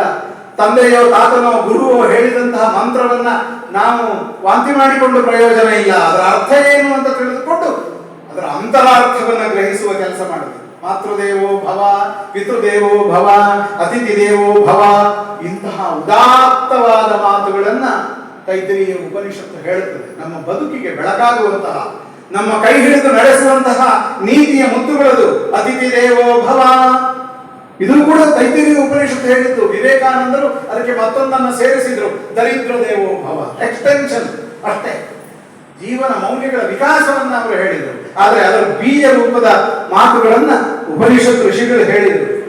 ಬಹಳ ಸುಂದರವಾದಂತಹ ಒಂದು ಮಾತು ತೈತರೀಯ ಉಪನಿಷತ್ತಿನಲ್ಲಿ ಗುರು ಹೇಳುವುದು ನೋಡಿ, ಯಾನಿ ಅನವದ್ಯಾನಿ ಕರ್ಮಾಣಿ ತಾನಿ ಸೇವಿತವ್ಯಾನಿ ನೋಯಿತರಾಣಿ. ಸಂಸ್ಕೃತದಲ್ಲಿದೆ, ಆದ್ದರಿಂದ ನಮ್ಗೆ ಅದು ಅರ್ಥ ಆಗುವುದಿಲ್ಲ. ಅದನ್ನು ಕನ್ನಡೀಕರಿಸಿಕೊಂಡ್ರೆ ಎಷ್ಟು ಚೆನ್ನಾಗಿದೆ ಆ ಮಾತು. ಯಾನಿ ಅನವದ್ಯಾನಿ, ಅನಿಂದಿತವಾದ ಕರ್ಮಗಳು ಯಾವುವು ಇವೆ, ಯಾರೂ ಟೀಕೆ ಟಿಪ್ಪಣಿ ಮಾಡದೇ ಇರುವಂತಹ, ಎಲ್ಲರೂ ಮೆಚ್ಚಿಕೊಳ್ಳಬಹುದಾದಂತಹ ಆಚರಣೆಗಳು ಯಾವಿವೆ, ಯಾವ ಕೆಲಸಗಳಿವೆ. ತಾನಿ ಸೇವಿತವ್ಯಾನಿ, ಅವುಗಳನ್ನು ನೀನು ಅನುಸರಿಸು. ಊಟಗಟ್ಟಲೆ ಓದಬೇಕಾಗಿಲ್ಲ ನೋಡಿ, ಒಂದೆರಡು ಸಾಲುಗಳು ಸಾಕು ನಮ್ಮ ಬದುಕಿಗೆ ಬೆಳಕಾಗುವುದಕ್ಕೆ. ಅನಿಂದಿತವಾದಂತಹ ಕರ್ಮಗಳು, ಎಲ್ಲರೂ ಮೆಚ್ಚುವಂತಹ ಕೆಲಸಗಳು, ಅದನ್ನು ನೀನು ಮಾಡಪ್ಪ. ನೋ ಇತರಾಣಿ, ಇಂಗ್ಲಿಷಿನ ನೋ ಅಲ್ಲ ಇದು, ಸಂಸ್ಕೃತದ ನೋ, ಆದ್ರೂ ಅದೇ ಅರ್ಥ. ನೋ ಇತರಾಣಿ, ಇನ್ನು ಬೇರೆ ಬೇರೆ ಅಲ್ಲ. ನೀನು ಮಾಡಬೇಕಾಗಿದ್ದು ಏನು ಅಂತಂದ್ರೆ ಅನಿಂದಿತವಾದ ಕೆಲಸಗಳನ್ನು ಮಾಡು. ಅದಕ್ಕೆ ಕಲಶಪ್ರಾಯವಾಗಿ ಇನ್ನೊಂದು ಮಾತು ಹೇಳ್ತಾನೆ ಗುರು. ಯಾನಿ ಅಸ್ಮಾಕಂ ಸುಚರಿತಾನಿ ತಾನಿ ತ್ವಯೋಪಾಸ್ಯಾನಿ ನೋ ಇತರಾಣಿ. ನಾನು ಏನು ಮಾಡ್ತೇನೆಯೋ ಅದೆಲ್ಲವನ್ನು ನೀನು ಅನುಸರಿಸಬೇಕಾಗಿಲ್ಲ. ನಾನು ಮಾಡುವ ಒಳ್ಳೆಯ ಕೆಲಸಗಳನ್ನು ಮಾತ್ರ ಅನುಸರಿಸು. ಎಷ್ಟು ಒಳ್ಳೆಯ ಮಾತು ನೋಡಿ. ಯಾನಿ ಅಸ್ಮಾಕಂ ಸುಚರಿತಾನಿ, ನನ್ನಲ್ಲಿರುವಂತಹ ಸದ್ಗುಣಗಳು, ಸತ್ಕರ್ಮಗಳು, ಇದನ್ನು ಮಾತ್ರ ನೀನು ಅನುಸರಿಸು. ನೋ ಇತರಾಣಿ ಅಂದ್ರೆ ನನ್ನಲ್ಲಿ ಕೂಡ ಕೆಲವು ಕೆಟ್ಟ ನಡತೆಗಳು ಇರಬಹುದು. ಎಷ್ಟು ಒಳ್ಳೆಯ ಶಿಕ್ಷಕ. ಭಾರತೀಯ ಋಷಿಗಳಿಗೆ ಮಾತ್ರ ಇಂತಹ ಉದಾತ್ತವಾದ ಮನಸ್ಸು. ಅದನ್ನು ನಾವು ಮನಸ್ಸಿಗೆ ತಂದುಕೊಂಡಾಗ ಒಬ್ಬ ನಿಜವಾದ ಅಧ್ಯಾಪಕ ನಮ್ಮ ಕಣ್ಣ ಮುಂದೆ ನಿಲ್ತಾನೆ. ನಾವು ಎಷ್ಟೋ ಬಾರಿ ಇವರು ನಮಗೆ ಮಾರ್ಗದರ್ಶಕ ಗುರುಗಳು, ಇವರು ಆದರ್ಶ ನಮಗೆ ಅಂತ ಹೇಳ್ತೇವೆ. ಅಂತಹ ವ್ಯಕ್ತಿಯು ಕೂಡ ದೇವರಲ್ಲ, ಅವನಲ್ಲಿಯೂ ಕೂಡ ಕೆಲವು ದುರ್ಗುಣಗಳು ಇದ್ದೇ ಇರುತ್ತದೆ, ಮಾನವ ಸಹಜ. ಅದಕ್ಕೆ ಆ ಗುರುವಾದವನು ಹೇಳ್ತಾನೆ, ನನ್ನಲ್ಲಿರುವ ಸುಚರಿತೆಗಳನ್ನ, ಸದ್ಗುಣಗಳನ್ನ ಮಾತ್ರ ನೀನು ಅನುಸರಿಸು. ನೋ ಇತರಾಣಿ ಅಂದ್ರೆ ನಾನು 100% ಪ್ಯೂರ್ ಅಂತ ಭಾರತೀಯ ಉಪನಿಷತ್ತಿನ ಋಷಿಗಳು ಯಾವತ್ತೂ ಹೇಳಿದ್ರು. ನಾವಿವತ್ತು ಹೇಳ್ತಾ ಇದ್ದೇವೆ ನಾವು 100% ಪ್ಯೂರ್ ಅಲ್ಲ ಅಂತ ನನಗೆ ಗೊತ್ತಿದೆ, ಆದರೂ ನಾವು ಅದನ್ನು ಬಿಚ್ಚಿ ಹೇಳುವುದಕ್ಕೆ ತಯಾರಿಲ್ಲ. ಪ್ರಾಮಾಣಿಕವಾದಂತಹ ಋಷಿ ವಾಣಿ ಇಂತಹ ಉದಾತ್ತವಾದ ಮಾತುಗಳನ್ನ ಹೇಳುತ್ತದೆ. ಆ ರೀತಿಯಲ್ಲಿ ಸಮಾಜವನ್ನು ಕಟ್ಟುವಂತಹ ಒಂದು ದೂರದೃಷ್ಟಿ ಶಿಕ್ಷಕರಿಗೆ ಇತ್ತು. ಯಾಕೆಂದ್ರೆ ಅತ್ಯುತ್ತಮವಾದ ವಿದ್ಯಾರ್ಥಿಗಳನ್ನ ಸೃಜಿಸುವುದರ ಮೂಲಕ ನಾಳೆಯ ಸಮಾಜವನ್ನ, ಸಮುದಾಯವನ್ನ ನಿರ್ಮಾಣ ಮಾಡ್ತೇವೆ ಎನ್ನುವಂತಹ ಒಂದು ವಿನೀತ ಪ್ರಜ್ಞೆ ಗುರುಗಳಲ್ಲಿತ್ತು. ಅದಕ್ಕೆ ಹಿಂದಿನವರು ಹೇಳ್ತಾ ಇದ್ರು, ಧನ್ಯೋ ಗೃಹಸ್ಥಾಶ್ರಮ. ಸನ್ಯಾಸಿಯಾಗುವುದು ಶ್ರೇಷ್ಠ ಅಲ್ಲ, ಗೃಹಸ್ಥನಾಗುವುದು ಶ್ರೇಷ್ಠ. ಒಬ್ಬ ಒಳ್ಳೆಯ ಸದ್ಗೃಹಸ್ಥ 100 ಜನ ಸನ್ಯಾಸಿಗಳಿಗೆ ಭಿಕ್ಷೆ ಹಾಕ್ತಾನೆ. ಆದ್ರಿಂದ ಗೃಹಸ್ಥಾಶ್ರಮವೇ ಧನ್ಯತೆಯನ್ನು ಉಂಟು ಮಾಡುವಂತಹುದು.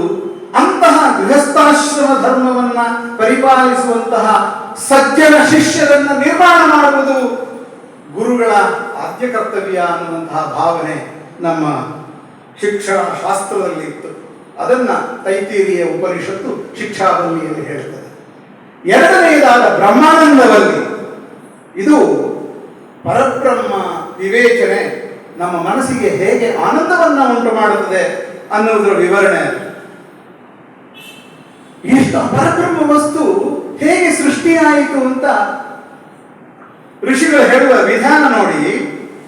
ತತ್ ಆಕಾಶ ಸಂಭೂತಃ ಆಕಾಶಾದ್ ವಾಯು ವಾಯೋರಗ್ನಿ ಅಗ್ನೇರಾಪಃ ಅಭ್ಯಕ್ ಪೃಥಿವಿ ಪೃಥಿವ್ಯಾ ಓಷಧಯಃ ಓಷಧಿಭ್ಯೋ ಅನ್ನಂ ಅನ್ನಾತ್ ಪುರುಷಃ. ಆ ಡೆಫಿನಿಷನ್ ಆಶ್ಚರ್ಯವನ್ನು ಉಂಟು ಮಾಡುತ್ತದೆ. ಪರಬ್ರಹ್ಮ ಹೇಗೆ ಈ ಸೃಷ್ಟಿಯನ್ನು ಮಾಡಿದ. ಆಕಾಶ ಸಂಭೂತಃ. ಇವತ್ತಿನ ಈ ಸ್ಫೋಟವಾದ, ಜಗತ್ತಿನ ಸೃಷ್ಟಿಯ ವಿಕಾಸ, ಈ ಆಲೋಚನೆ ಹಿನ್ನೆಲೆಯಲ್ಲಿ ತೈತರೀಯ ಉಪನಿಷತ್ತಿನ ಈ ಮಾತುಗಳನ್ನು ನಾವು ಅರ್ಥ ಮಾಡಿಕೊಳ್ಳಬೇಕು.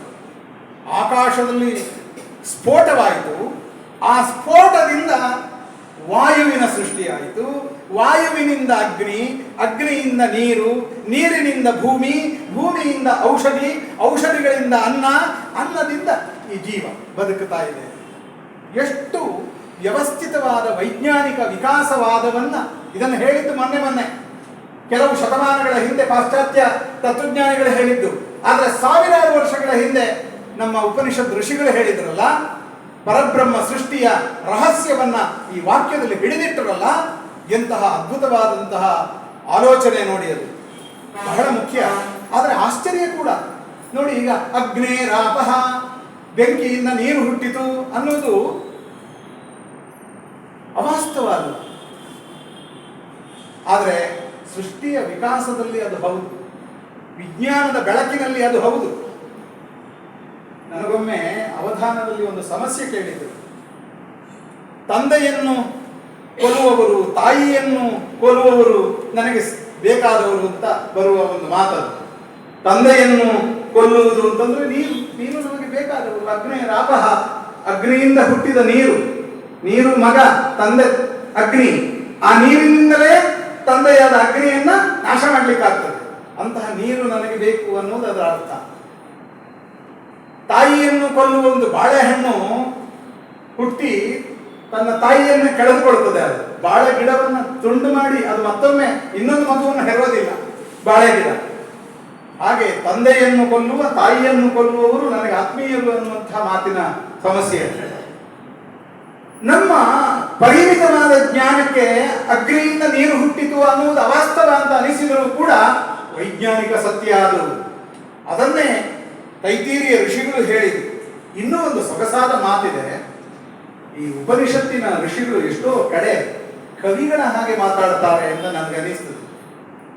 ಉದಾಹರಣೆಗೆ ತೈತಿರೀಯ ಉಪನಿಷತ್ತಿನ ಒಂದು ಮಾತು, ಯಥೋ ವಾಚೋ ನಿವರ್ತಂತೆ ಅಪ್ರಾಪ್ತ ಮನಸಾ ಸಹ. ಈ ಪರಬ್ರಹ್ಮವನ್ನ ವರ್ಣನೆ ಮಾಡುವುದಕ್ಕೆ ನನ್ನ ಮಾತು ಹೊರಟು ಹೋಯಿತಂತೆ. ಮನಸ್ಸಿನ ಜೊತೆಗೆ ಪರಬ್ರಹ್ಮದ ಅನ್ವೇಷಣೆಗೆ ಹೋಗಿ ಸೋತು ಮನಸ್ಸಿನ ಜೊತೆಗೆ ಹಿಂದೆ ಬಂದಿದ್ದಂತೆ. ನೋಡಿ, ರೂಪಕವಾಗಿ ಇದನ್ನು ಗ್ರಹಿಸಬೇಕು. ಮಾತು ಮನಸ್ಸಿನ ಮೈತ್ರಿಯಿಂದ ಪರಬ್ರಹ್ಮದ ಅನ್ವೇಷಣೆಗೆ ತೊಡಗಿತು. ಅದು ಎಲ್ಲಿಯೂ ಇಲ್ಲ ಅಂತ ಹೇಳಿ ಮಾತು ಸೋತಿತು, ಮನಸ್ಸೂ ಸೋತು. ಆ ಮನಸ್ಸು ಸೋಲೋದು ಎಷ್ಟು ಒಳ್ಳೆಯ ಮಾತಲ್ವ. ಮನಸ್ಸು ಸೋತಿತು ಅಂತಂದ್ರೆ ಏನು? ಪರಬ್ರಹ್ಮನು ಒಪ್ಪಿಕೊಂಡಿತು ಅಂತ ಅರ್ಥ. ಹೇಳುವಾಗ ವಾಚ್ಯದಲ್ಲಿ ಮಾತು ಸೋತು ಹಿಂದೆ ಬಂತು, ಭಗವಂತನನ್ನು ನೋಡದೆ ಅನ್ನುವುದು ಭಗವಂತ ಕಾಣಲಿಲ್ಲ ಅನ್ನುವಂತಹ ಅರ್ಥವನ್ನು ತಿಳಿಸ್ತದೆ. ಆದರೂ ಕೂಡ ಮನಸ್ಸಿನೊಂದಿಗೆ ಮಾತು ಹೋಯಿತು, ಎರಡು ಸೋತು ಹಿಂದೆ ಬಂದವು ಅನ್ನುವಂತಹ ಒಂದು ಸ್ಟೇಟ್ಮೆಂಟ್ ನಲ್ಲಿ ಮನಸ್ಸು ಸೋತಿತು ಅನ್ನುವ ಮಾತು ಎಷ್ಟು ಮುಖ್ಯ. ಮಾತು ಸೋತದ್ದು ಮುಖ್ಯ ಅಲ್ಲ, ಮನಸ್ಸು ಸೋತದ್ದು ಬಹಳ ಮುಖ್ಯ ಅಂತ ಅನಿಸ್ತದೆ. ನಿಜವಾಗಿಯೂ ಉಪನಿಷತ್ತಿನ ಋಷಿಗಳು, ಕವಿಗಳು ಇಂತಹ ಅರ್ಥಪೂರ್ಣವಾದ ಭವ್ಯವಾದ ಅರ್ಥ ಪರಂಪರೆಯನ್ನು ನಮ್ಮ ಕಣ್ಣ ಮುಂದೆ ಕಟ್ಟುವಂತಹ ಕಾವ್ಯ ಪಂಕ್ತಿಗಳನ್ನು ಕೂಡ ಸಂಸ್ಕೃತ ಭಾಷೆಯಲ್ಲಿ ಕಟ್ಟಿದವರು. ಅದು ನಿಜವಾಗಿಯೂ ಬಹಳ ದೊಡ್ಡ ಮಾತು. ನಾವು ಪುರಾಣದಲ್ಲಿ ನೋಡುತ್ತೇವೆ, ಯಕ್ಷಗಾನದಲ್ಲಿ ನೋಡುತ್ತೇವೆ, ಸರಸ್ವತಿಯನ್ನು ಬ್ರಹ್ಮ ವಿವಾಹವಾದ ಮಗಳನ್ನು ಮದುವೆಯಾದವನು ಅಂತ ಛೇಡಿಸ್ತೇವೆ. ಹಾಗಲ್ಲ, ಮಾತು ಸೋತು ಹೋಯಿತು ಅಂತ ಅರ್ಥ. ಸರಸ್ವತಿ ಸೋತಳು ಬ್ರಹ್ಮನಿಗೆ ಅಂತ ಅರ್ಥ. ಅರ್ಥದ ಹಿನ್ನೆಲೆಯಲ್ಲಿ ನೋಡಿದರೆ ಎಷ್ಟು ಸಹಜವಾದಂತಹ ಒಂದು ವಿಚಾರ. ಅದಕ್ಕೆ ನಮ್ಮ ಪುರಾಣಗಳನ್ನು ವಾಸ್ತವ ಕನ್ನಡಿಯಲ್ಲಿ, ವಾಸ್ತವಿಕ ಅರ್ಥದ ಹಿನ್ನೆಲೆಯಲ್ಲಿ ಗ್ರಹಿಸಬಾರದು.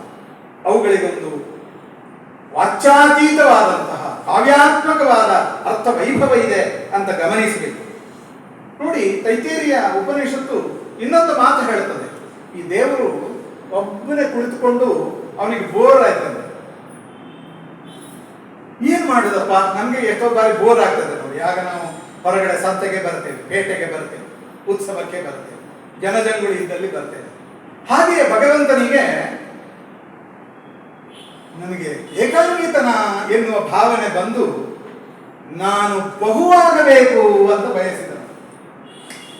ಸೋಕಾಮಯತ ಬಹುಸ್ಯಾಯಾಂ ಪ್ರಜಾಯೇತಿ, ನಾನು ಅನೇಕವಾಗಬೇಕು ಅಂತ ಭಾವಿಸಿ ಇಷ್ಟೊಂದು ಜನರಾಗಿ ಅವನೇ ಮರುಸೃಷ್ಟಿಯಾದ.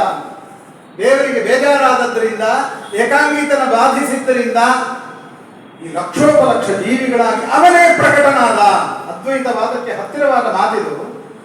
DVG ಅವರು ಮಂಕುತಿಮ್ಮನ ಕಗ್ಗದಲ್ಲಿ ಇದನ್ನೇ ಒಂದು ಪದ್ಯವಾಗಿ ಹೇಳ್ತಾರೆ.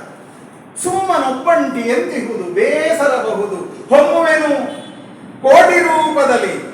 ಸುಮ್ಮನೊಬ್ಬಂಟಿ ಎಂತಿಹುದು ಬೇಸರಬಹುದು ಹೊಮ್ಮುವೆನು ಕೋಟಿ ರೂಪದಲ್ಲಿ ತಾನೆಂದು ಬೊಮ್ಮ ನೆಲೆಸಿದನಂತೆ. ಪರಬ್ರಹ್ಮ ಯೋಚನೆ ಮಾಡಿದನಂತೆ, ಬೊಮ್ಮ ನೆಲೆಸಿದನಂತೆ. ಆ ಎಳಸಿಕೆಯೇ ಮಾಯೆ. ಹಾಗೆ ಆಲೋಚನೆ ಮಾಡಿದನಲ್ಲ, ಅದೇ ಮಾಯೆ. ನಮ್ಮಿರವು ಮಾಯೆಯಲ್ಲಿ ಮಂಕುತಿಮ್ಮ. DVG ಅವರು ಇದೇ ಅದ್ವೈತದ ಉಪನಿಷದ್ ವಾಣಿಯನ್ನ ಕಗ್ಗದಲ್ಲಿ ಹೇಳ್ತಾರೆ. ಹೀಗೆ ಇದು ಪರಬ್ರಹ್ಮನೇ ಜೀವಕೋಟಿಯಾಗಿ ವಿಸ್ತರಣೆಗೊಂಡ ಅನ್ನುವಂತಹ ಮಾತು ಅದ್ವೈತದ ಮೀಮಾಂಸೆಯನ್ನು ನಮಗೆ ಹೇಳುತ್ತದೆ.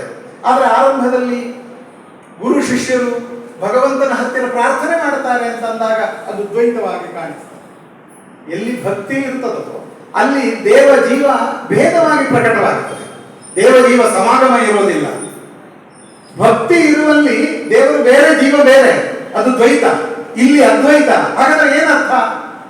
ಉಪನಿಷತ್ತು ಒಂದೊಂದು ಕಾಲದಲ್ಲಿ ಒಬ್ಬೊಬ್ಬ ಋಷಿಯಿಂದ ಒಂದೊಂದು ರೀತಿಯ ಆಲೋಚನೆಯನ್ನ ಹರಳುಗಟ್ಟಿಸಿದೆ. ನಾವು ನಮಗೆ ಬೇಕಾದ ಹಾಗೆ ಅದನ್ನು ಅರ್ಥ ಮಾಡಿಕೊಳ್ಳಬಹುದು. ನಮ್ಮಲ್ಲಿ ದ್ವೈತ, ಅದ್ವೈತ, ವಿಶಿಷ್ಟಾದ್ವೈತದಲ್ಲಿ 3 ಜನ ಆಚಾರ್ಯರು ಮತ್ತು ಅವರ ಶಿಷ್ಯರು ಬೇಕಾದಷ್ಟು ಭಾಷ್ಯ ಗ್ರಂಥಗಳನ್ನು ಬರೆದಿದ್ದಾರೆ ವೇದೋಪನಿಷತ್ತುಗಳಿಗೆ. ಒಂದೊಂದನ್ನು ಓದಿದಾಗಲೂ ಒಂದೊಂದು ಸುಖ ನಮಗೆ ಪ್ರಾಪ್ತವಾಗುತ್ತದೆ. ಅದು ಅದರ ಸೌಂದರ್ಯ. ಮೂರನೆಯದಾದ ಭೃಗುವಲ್ಲಿ ತಪಸ್ಸಿನ ತೀವ್ರತೆಯನ್ನ ಹೇಳುತ್ತದೆ. ಒಬ್ಬ ಭೃಗುವಾರುಣಿ ಎನ್ನುವಂತಹ ಶಿಷ್ಯ ತನ್ನ ತಂದೆಯಾದ ವರುಣನ ಹತ್ತಿರ ಬಂದು, ಅಪ್ಪನ ಹತ್ತಿರ ಮಗ ಹೋಗಿ ಪರಬ್ರಹ್ಮ ಅಂದ್ರೆ ಏನಪ್ಪ ಅಂತ ಕೇಳ್ತಾರೆ. ಸಹಜವಾದ ಪ್ರಶ್ನೆ. ಮುಗ್ಧನಾದಂತಹ ಮಗು ತಂದೆಯಲ್ಲೋ ತಾಯಿಯಲ್ಲೋ ಅದೇನು ಇದೇನು ಅಂತ ಕೇಳುತ್ತದೆ. ಹಾಗೆಯೇ ಭೃಗು ವರುಣನಲ್ಲಿ, ಅಪ್ಪನಲ್ಲಿ ಕೇಳುವ ಪ್ರಶ್ನೆ, ಪರಬ್ರಹ್ಮ ಅಂದ್ರೆ ಏನು? ಅದಕ್ಕೆ ಅಪ್ಪ ಹೇಳುವ ಉತ್ತರ ನೋಡಿ. ನಾವಾದ್ರೆ ಅದು ಇಲ್ಲಿದೆ ಅಂತ ಹೇಳ್ತಿತ್ತು. ವರುಣ ಅಪ್ಪ ಮಗನಾದ ಭೃಗುವಿಗೆ ಪರಬ್ರಹ್ಮ ಏನು, ಎಲ್ಲಿದೆ ಅಂತ ಕೇಳಿದಾಗ ಅದನ್ನು ಎಲ್ಲಿದೆ ಅಂತ ನೀನೇ ಹುಡುಕು ಅಂತ ಹೇಳಿ. ಇದು ಕೂಡ ಶಿಕ್ಷಣ. ನಮ್ಮ ವಿದ್ಯಾಭ್ಯಾಸದ ಹಿನ್ನೆಲೆಯಲ್ಲಿಯೂ ಈ ಮಾತನ್ನ ಅನುಸರಿಸಬೇಕು. ಯಾವುದೋ ನೋಟ್ಸ್ ಅನ್ನ ನಾವು ಬಾಯ್ಪಾಠ ಮಾಡಿ ಬರೆದು ಡಿಗ್ರಿ ಸಂಪಾದಿಸಿದ್ರೆ ಅದು ವಿದ್ಯೆ ಆಗುವುದಿಲ್ಲ. ನಾವೇ ಅದನ್ನು ಅರ್ಥ ಮಾಡಿಕೊಳ್ಳಬೇಕು. ಅದು ಏನು ಎನ್ನುವುದು ನಮಗೆ, ನಮ್ಮ ಜ್ಞಾನಕ್ಕೆ ಅದು ವೇದ್ಯವಾಗಬೇಕು. ವರುಣ ಭೃಗುವಿಗೆ ಹೇಳುವ ಮಾತಿನಲ್ಲಿ ಆ ಅರ್ಥ ಇದೆ. ಪರಬ್ರಹ್ಮವನ್ನ ನೀನೇ ಹುಡುಕು, ಆಗ ನಿನಗೆ ಅದು ಏನು ಅಂತ ಗೊತ್ತಾಗುತ್ತದೆ. ನಿಜವಾದ ಶಿಕ್ಷಣ. ಅದಕ್ಕೆ ಆ ಮಗ ಪರಬ್ರಹ್ಮದ ಅನ್ವೇಷಣೆಗೆ ತೊಡಗುತ್ತಾನೆ. ಒಂದು ದಿನ ಅವನಿಗೆ ಅರ್ಥ ಆಗ್ತದೆ. ಅನ್ನಂ ಬ್ರಹ್ಮೇತಿ ವ್ಯಜಾನಾತ್. ಅನ್ನವೇ ದೇವರು, ಅನ್ನ ದೇವರ ಮುಂದೆ ಇನ್ನು ದೇವರು ಇಲ್ಲ. ಒಬ್ಬ ಕನ್ನಡದ ಕವಿ ಹೇಳಿದ ಮಾತು. ಊಟ ಇದ್ದಾನೆ ಜೀವನ, ಇಲ್ಲಿಂದ ಸತ್ತು ಹೋಗ್ತೇವೆ, ಆದ್ರಿಂದ ಆಹಾರವೇ ದೇವರು ಅಂತ ಅವನ ಅಪ್ಪನ ಹತ್ರ ಬಂದು ಕೇಳಿದ. ಓ, ನನ್ಗೆ ಗೊತ್ತಾಯ್ತಪ್ಪ, ದೇವರು ಅಂದ್ರೆ ಅನ್ನ. ಆಗಲೂ ಅಪ್ಪ ಹೇಳ್ತಾನೆ, ಅದು ಸಂಪೂರ್ಣ ಸತ್ಯ ಅಲ್ಲ, ಇನ್ನೂ ಹುಡುಕು. ಆಮೇಲೆ ಹುಡುಕಾಟ ಮತ್ತೆ ಆರಂಭವಾಗುತ್ತದೆ. ಅವನಿಗೆ ಕೊನೆಗೊಂದು ದಿವಸ ಅರ್ಥ ಆಗ್ತದೆ, ಪ್ರಾಣೋ ಬ್ರಹ್ಮೇತಿ ವ್ಯಜಾನಾತ್.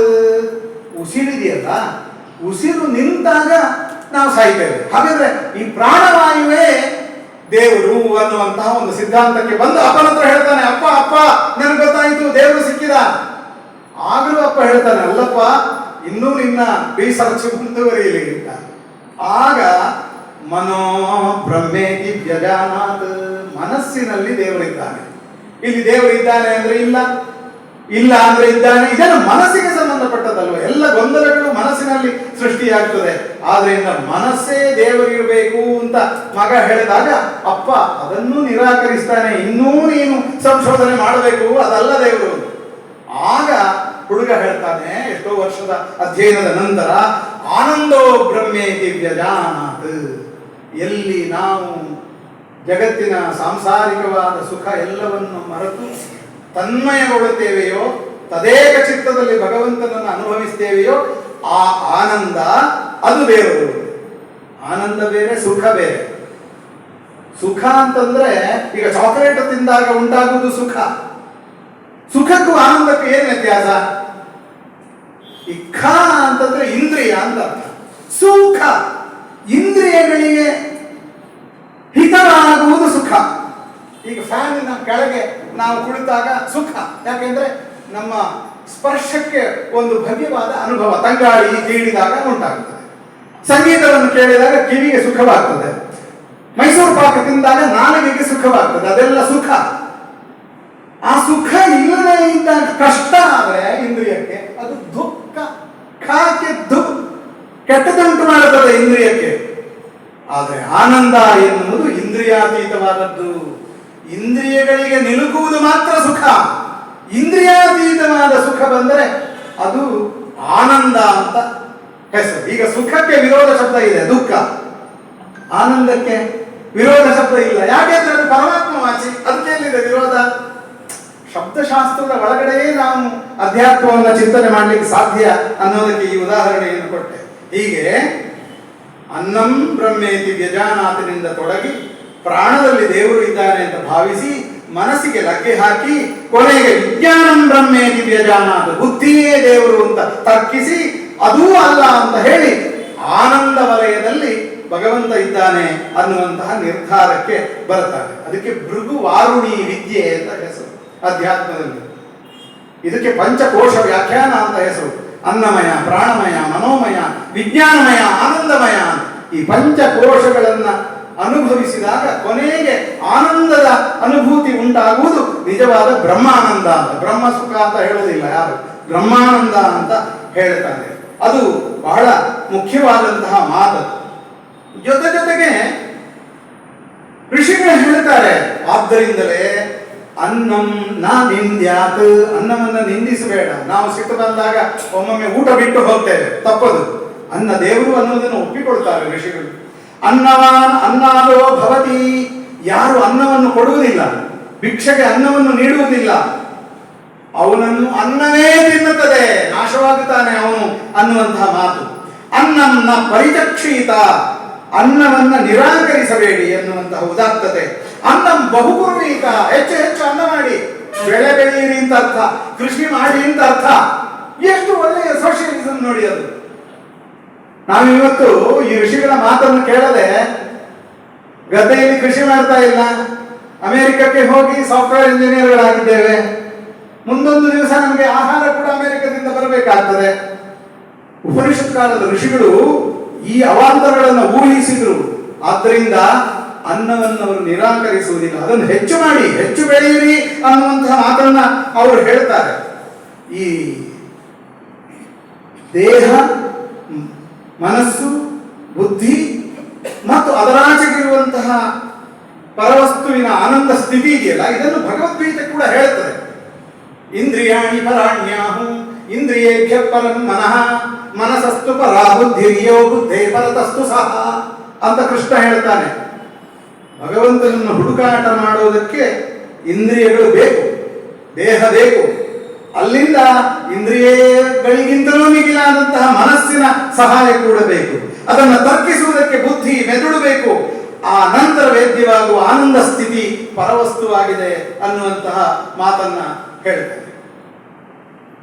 ಉಪನಿಷತ್ತಿನ ಋಷಿಗಳು ಹೇಳುವ ಬಹಳ ದೊಡ್ಡ ಒಂದು ಮಂತ್ರ ಈ ಉಪನಿಷತ್ತಿನಲ್ಲಿ ತೈತೀರಿಯದಲ್ಲಿ ಬರುತ್ತದೆ. ಅದು ಭಗವದ್ವಾಣಿಯ ಅಹಮನ್ನಂ ಅಹಮನ್ನಂ ಅಹಮನ್ನಂ. ನಮ್ಮ ದೇವಸ್ಥಾನಗಳಲ್ಲಿ ದೇವರನ್ನ ರಥೋತ್ಸವದಲ್ಲಿ ಒಂದು ವಸಂತ ಮಂಟಪದಲ್ಲಿ ಕೊಳ್ಳಿರಿಸಿ ಅಲ್ಲಿ ಬೇರೆ ಬೇರೆ ಉಪನಿಷತ್ ಮಂತ್ರಗಳನ್ನು ಹೇಳುವ ಅಷ್ಟಾವಧಾನ ಸೇವೆ ನಡೆಯುತ್ತದೆ. ಆಗ ಇದನ್ನು ಹೇಳ್ತಾರೆ ಕೆಲವರು, ಅಹಮನ್ನಂ ಅಹಮನ್ನಂ ಅಹಮನ್ನಂ ಅಹಮನ್ನಾದೋ ಅಹಮನ್ನಾದೋ ಅಹಮನ್ನಾದ ಅಂತ. ಏನದರ ಅರ್ಥ ಗೊತ್ತಾ?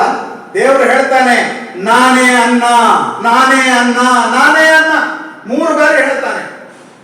ಲೌಕಿಕವಾದ ಆಹಾರ ಸಂಗ್ರಹಣೆ ಕೂಡ ಅತ್ಯಂತ ಅಗತ್ಯವಾದದ್ದು. ಅದಿಲ್ಲದಿದ್ರೆ ಅಧ್ಯಾತ್ಮ ಇಲ್ಲ. ಶರೀರ ಮಾಧ್ಯಮ ಖಲು ಧರ್ಮ ಸಾರ. ಈ ಶರೀರ ಇಲ್ಲದಿದ್ರೆ ಧರ್ಮ ಸಾಧನೆ ಸಾಧ್ಯ ಇಲ್ಲ ಅನ್ನೋದು. ಹಾಗೆ ಅಹಮನ್ನಂ ಅಂತ ಹೇಳಿದ ಭಗವಂತ ಅಹಮನ್ನಾದ ಅಹಮನ್ನಾದ ಅಹಮನ್ನಾದ ಅಂತ ಹೇಳ್ತಾನೆ. ಅಹಮನ್ನಾದ ಅಂತಂದ್ರೆ ಏನ್ ಗೊತ್ತಾ? ಆ ಅನ್ನವನ್ನು ಉಣ್ಣುವವನು ನಾನೇ. ಎಷ್ಟು ಗಹನವಾದ ಅಧ್ಯಾತ್ಮ ನೋಡಿ. ಅನ್ನವು ನಾನೇ, ಅನ್ನವನ್ನು ಉಣ್ಣುವವನು ನಾನೇ. ನಾವಲ್ಲ, ಅವನೇ ಊಟ ಮಾಡ್ತಾನೆ. ಭಗವದ್ಗೀತೆಯಲ್ಲಿ ಹೇಳುವಂತಹ ಮಾತು, ಜೀರ್ಣಾಗ್ನಿಯನ್ನು ಮಾಡುವಂತಹ ಅಗ್ನಿನಾರಾಯಣ ಸ್ವರೂಪಿಯು ನಾನೇ ಆಗಿದ್ದೇನೆ ಅನ್ನುವಂತಹ ಕೃಷ್ಣನ ಮಾತು.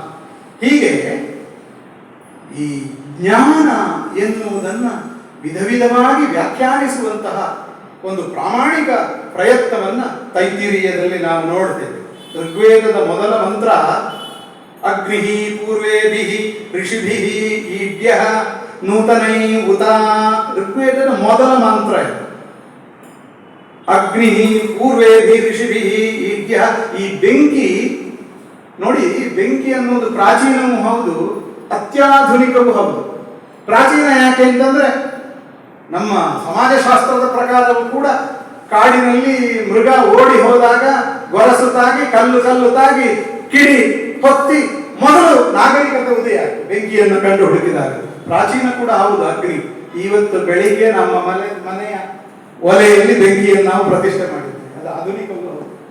ಪ್ರತಿ ಬಾರಿ ಅಗ್ನಿಯನ್ನ ನಾವು ಸೃಷ್ಟಿ ಮಾಡ್ತೇವೆ. ಆದ್ರಿಂದ ಅದು ನೂತನ, ಪ್ರಾಚೀನ, ಸನಾತನವೂ ಹೌದು, ವಿನೂತನವೂ ಹೌದು. ಆ ಅಗ್ನಿ ಜ್ಞಾನಾಗ್ನಿಯದು. ಆ ಅಗ್ನಿಯನ್ನ ರೂಪಕ ದೃಷ್ಟಿಯಲ್ಲಿ ಜ್ಞಾನ ವಿದ್ಯೆ ಅಂತ ನೀವು ಪರಿಭಾವಿಸಿ. ವಿದ್ಯೆಯು ಕೂಡ ಹಾಗೆ ಪ್ರಾಚೀನವೂ ಹೌದು, ಆಧುನಿಕವೂ ಹೌದು. ಅತ್ಯಂತ ಪ್ರಾಚೀನ ಕಾಲದಲ್ಲಿಯೂ ಕೂಡ ಮನುಷ್ಯನಿಗೆ ಬೆಳಕಾಗಿ ವಿದ್ಯೆ ಕೈ ಹಿಡಿದು ನಡೆಸಿತು. ಇವತ್ತು ಕೂಡ ನಾವು ವಿಜ್ಞಾನದಲ್ಲಿ ಹೊಸ ಆವಿಷ್ಕಾರವನ್ನು ಮಾಡಿದಾಗ ನಮಗೆ ಅದ್ಭುತ ಕಾಣುತ್ತದೆ. Artificial intelligence, the talk of the day. ಇವತ್ತು ನಮಗೆ ಕೃತಕ ಬುದ್ಧಿಮತ್ತೆ. ಇದು ಮೊಗಸಾಲೆಯವರ ಕಾದಂಬರಿಯೋ ಶಿವರಾಮ್ ಕಾರಂತರ ಕಾದಂಬರಿಯೋ ಅಂತ ಆರ್ಟಿಫಿಷಿಯಲ್ ಇಂಟೆಲಿಜೆನ್ಸ್ ಹೇಳುತ್ತೆ. ಅಷ್ಟು ಶಕ್ತಿ ಇದೆ ಅದಕ್ಕೆ.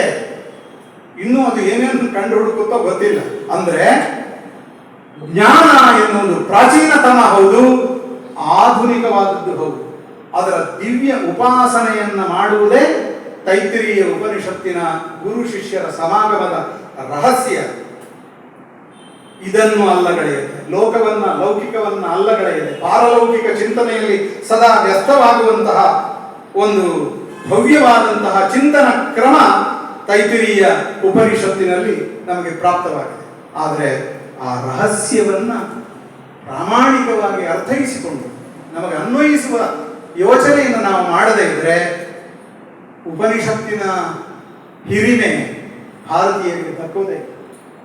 ನಾವು ಭಾರತೀಯರ ಹೆಮ್ಮೆ ನಮಗೆ ಸಾಧ್ಯ ಆಗಬೇಕಾದ್ರೆ ಸನಾತನ ಭಾರತದ ಆಲೋಚನಾ ಕ್ರಮಗಳನ್ನು ಅರ್ಥೈಸುವಂತಹ ಪ್ರಾಮಾಣಿಕ ಪ್ರಯತ್ನ ನಮ್ಮದಾಗಬೇಕು. ಆಗ ಆ ಭಾಷೆ, ಆ ಮಂತ್ರ ತನ್ನ ರಹಸ್ಯವನ್ನು ಬಿಚ್ಚಿಕೊಡುತ್ತಾ ಬಂದಾಗ ಅದೇನು ಏನು ಬಹಳ ಕ್ಲಿಷ್ಟವಾದದ್ದಲ್ಲ, ಸರಳವಾದ ಅಂಶಗಳನ್ನೇ ತಿಳಿಯಾದ ಮಾತಿನಲ್ಲಿ ಅದು ಹೇಳುತ್ತದೆ. ಅದನ್ನ ಕಾಂತಾ ಸಂಹಿತ ಉಪದೇಶದ ಹಾಗೆ ಕೇಳಿಸಿಕೊಂಡು ನಮ್ಮ ಜೀವನದಲ್ಲಿ ನಾವು ಅನುಭವಿಸಬೇಕು ಅಷ್ಟೇ. ತೈತ್ತಿರೀಯ ಉಪನಿಷತ್ತು ಅಂತಹ ಆಲೋಚನೆಯನ್ನ, ವರ್ತನಾ ವಿಧಾನವನ್ನ ನಮ್ಮಲ್ಲಿ ಉಂಟು ಮಾಡಲಿ ಅಂತ ಹಾರೈಸಿ, ಈ 3 ಸಂಸ್ಥೆಗಳು ಇಂತಹ ಒಂದು ಹೊಸ ಹೆಜ್ಜೆಯನ್ನು ಇಟ್ಟಿದ್ದಕ್ಕೆ ಸಂಬಂಧಿತರಾದ ಎಲ್ಲರನ್ನು ಅಭಿನಂದಿಸಿ ನನ್ನ ಮಾತುಗಳನ್ನು ಕಳೆದ ಒಂದು ತಾಸಿನಲ್ಲಿ ಕೇಳಿದ ನಿಮ್ಮ ಸಹನೆಗೆ ಕೈ ಮುಗಿಯುತ್ತೇನೆ. ನಮಸ್ಕಾರ.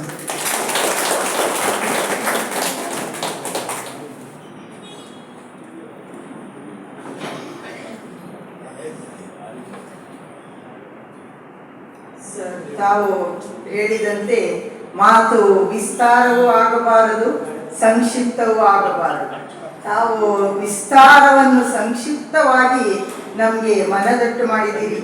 ತೈತ್ತಿರೀಯ ಉಪನಿಷತ್ ಬಗ್ಗೆ ತಿಳಿಸಿ ಅದರ ಪೂರಣವನ್ನು ಬಗೆದು ತೆಗೆದು ತಿಳಿಸಿದ ವಿಧಾನ ಅಪೂರ್ವ, ಅಮೋಘ. ಈ ಸಭಾಂಗಣದಲ್ಲಿ ತಮ್ಮ ಮಾತು ಅನುರಣಿಸಿ ನಮ್ಮೆಲ್ಲರ ಜ್ಞಾನಾರ್ಜನೆಗೆ ಪೂರಕವಾಯಿತು, ಅನುಭವವನ್ನು ಹೆಚ್ಚಿಸಿತು. ತಾವೇ ತಿಳಿಸಿದಂತೆ ಖಂಡಿತವಾಗಿ ಒಂದು ಕಲಿಕೆಯೂ ಆಯಿತು ಅಂತ ಹೇಳ್ತಾ ತಮ್ಮೆಲ್ಲರ ಪರವಾಗಿ ತಮಗೆ ಮಗದೊಮ್ಮೆ ಅಭಿನಂದನಾ ಪೂರ್ವಕವಾದ ಚಪ್ಪಾಳೆಯನ್ನು ಸಲ್ಲಿಸ್ತಾ ಇದ್ದೇವೆ. ಈಗ ಕಾರ್ಯಕ್ರಮದ ಕೊನೆಯ ಹಂತಕ್ಕೆ ಬರ್ತಾ ಇದ್ದೇವೆ. ಧನ್ಯವಾದವನ್ನು ಹೇಳಲಿಕ್ಕಿದ್ದಾರೆ ನಮ್ಮ ಕಾರ್ಕಳ ಅಖಿಲ ಭಾರತೀಯ ಸಾಹಿತ್ಯ ಪರಿಷತ್ ಸಂಸ್ಥೆಯ ಅಧ್ಯಕ್ಷರಾದ ಶ್ರೀಮತಿ ಮಿತ್ರಪ್ರಭಾ ಹೆಗ್ಡೆ. ಗಣೇಶ್ ದಾಲ್ಸೂರ್ ಸರ್ ಅವರು ಧನ್ಯವಾದವನ್ನು ನೀಡಲಿದ್ದಾರೆ. ಬನ್ನಿ ಸರ್.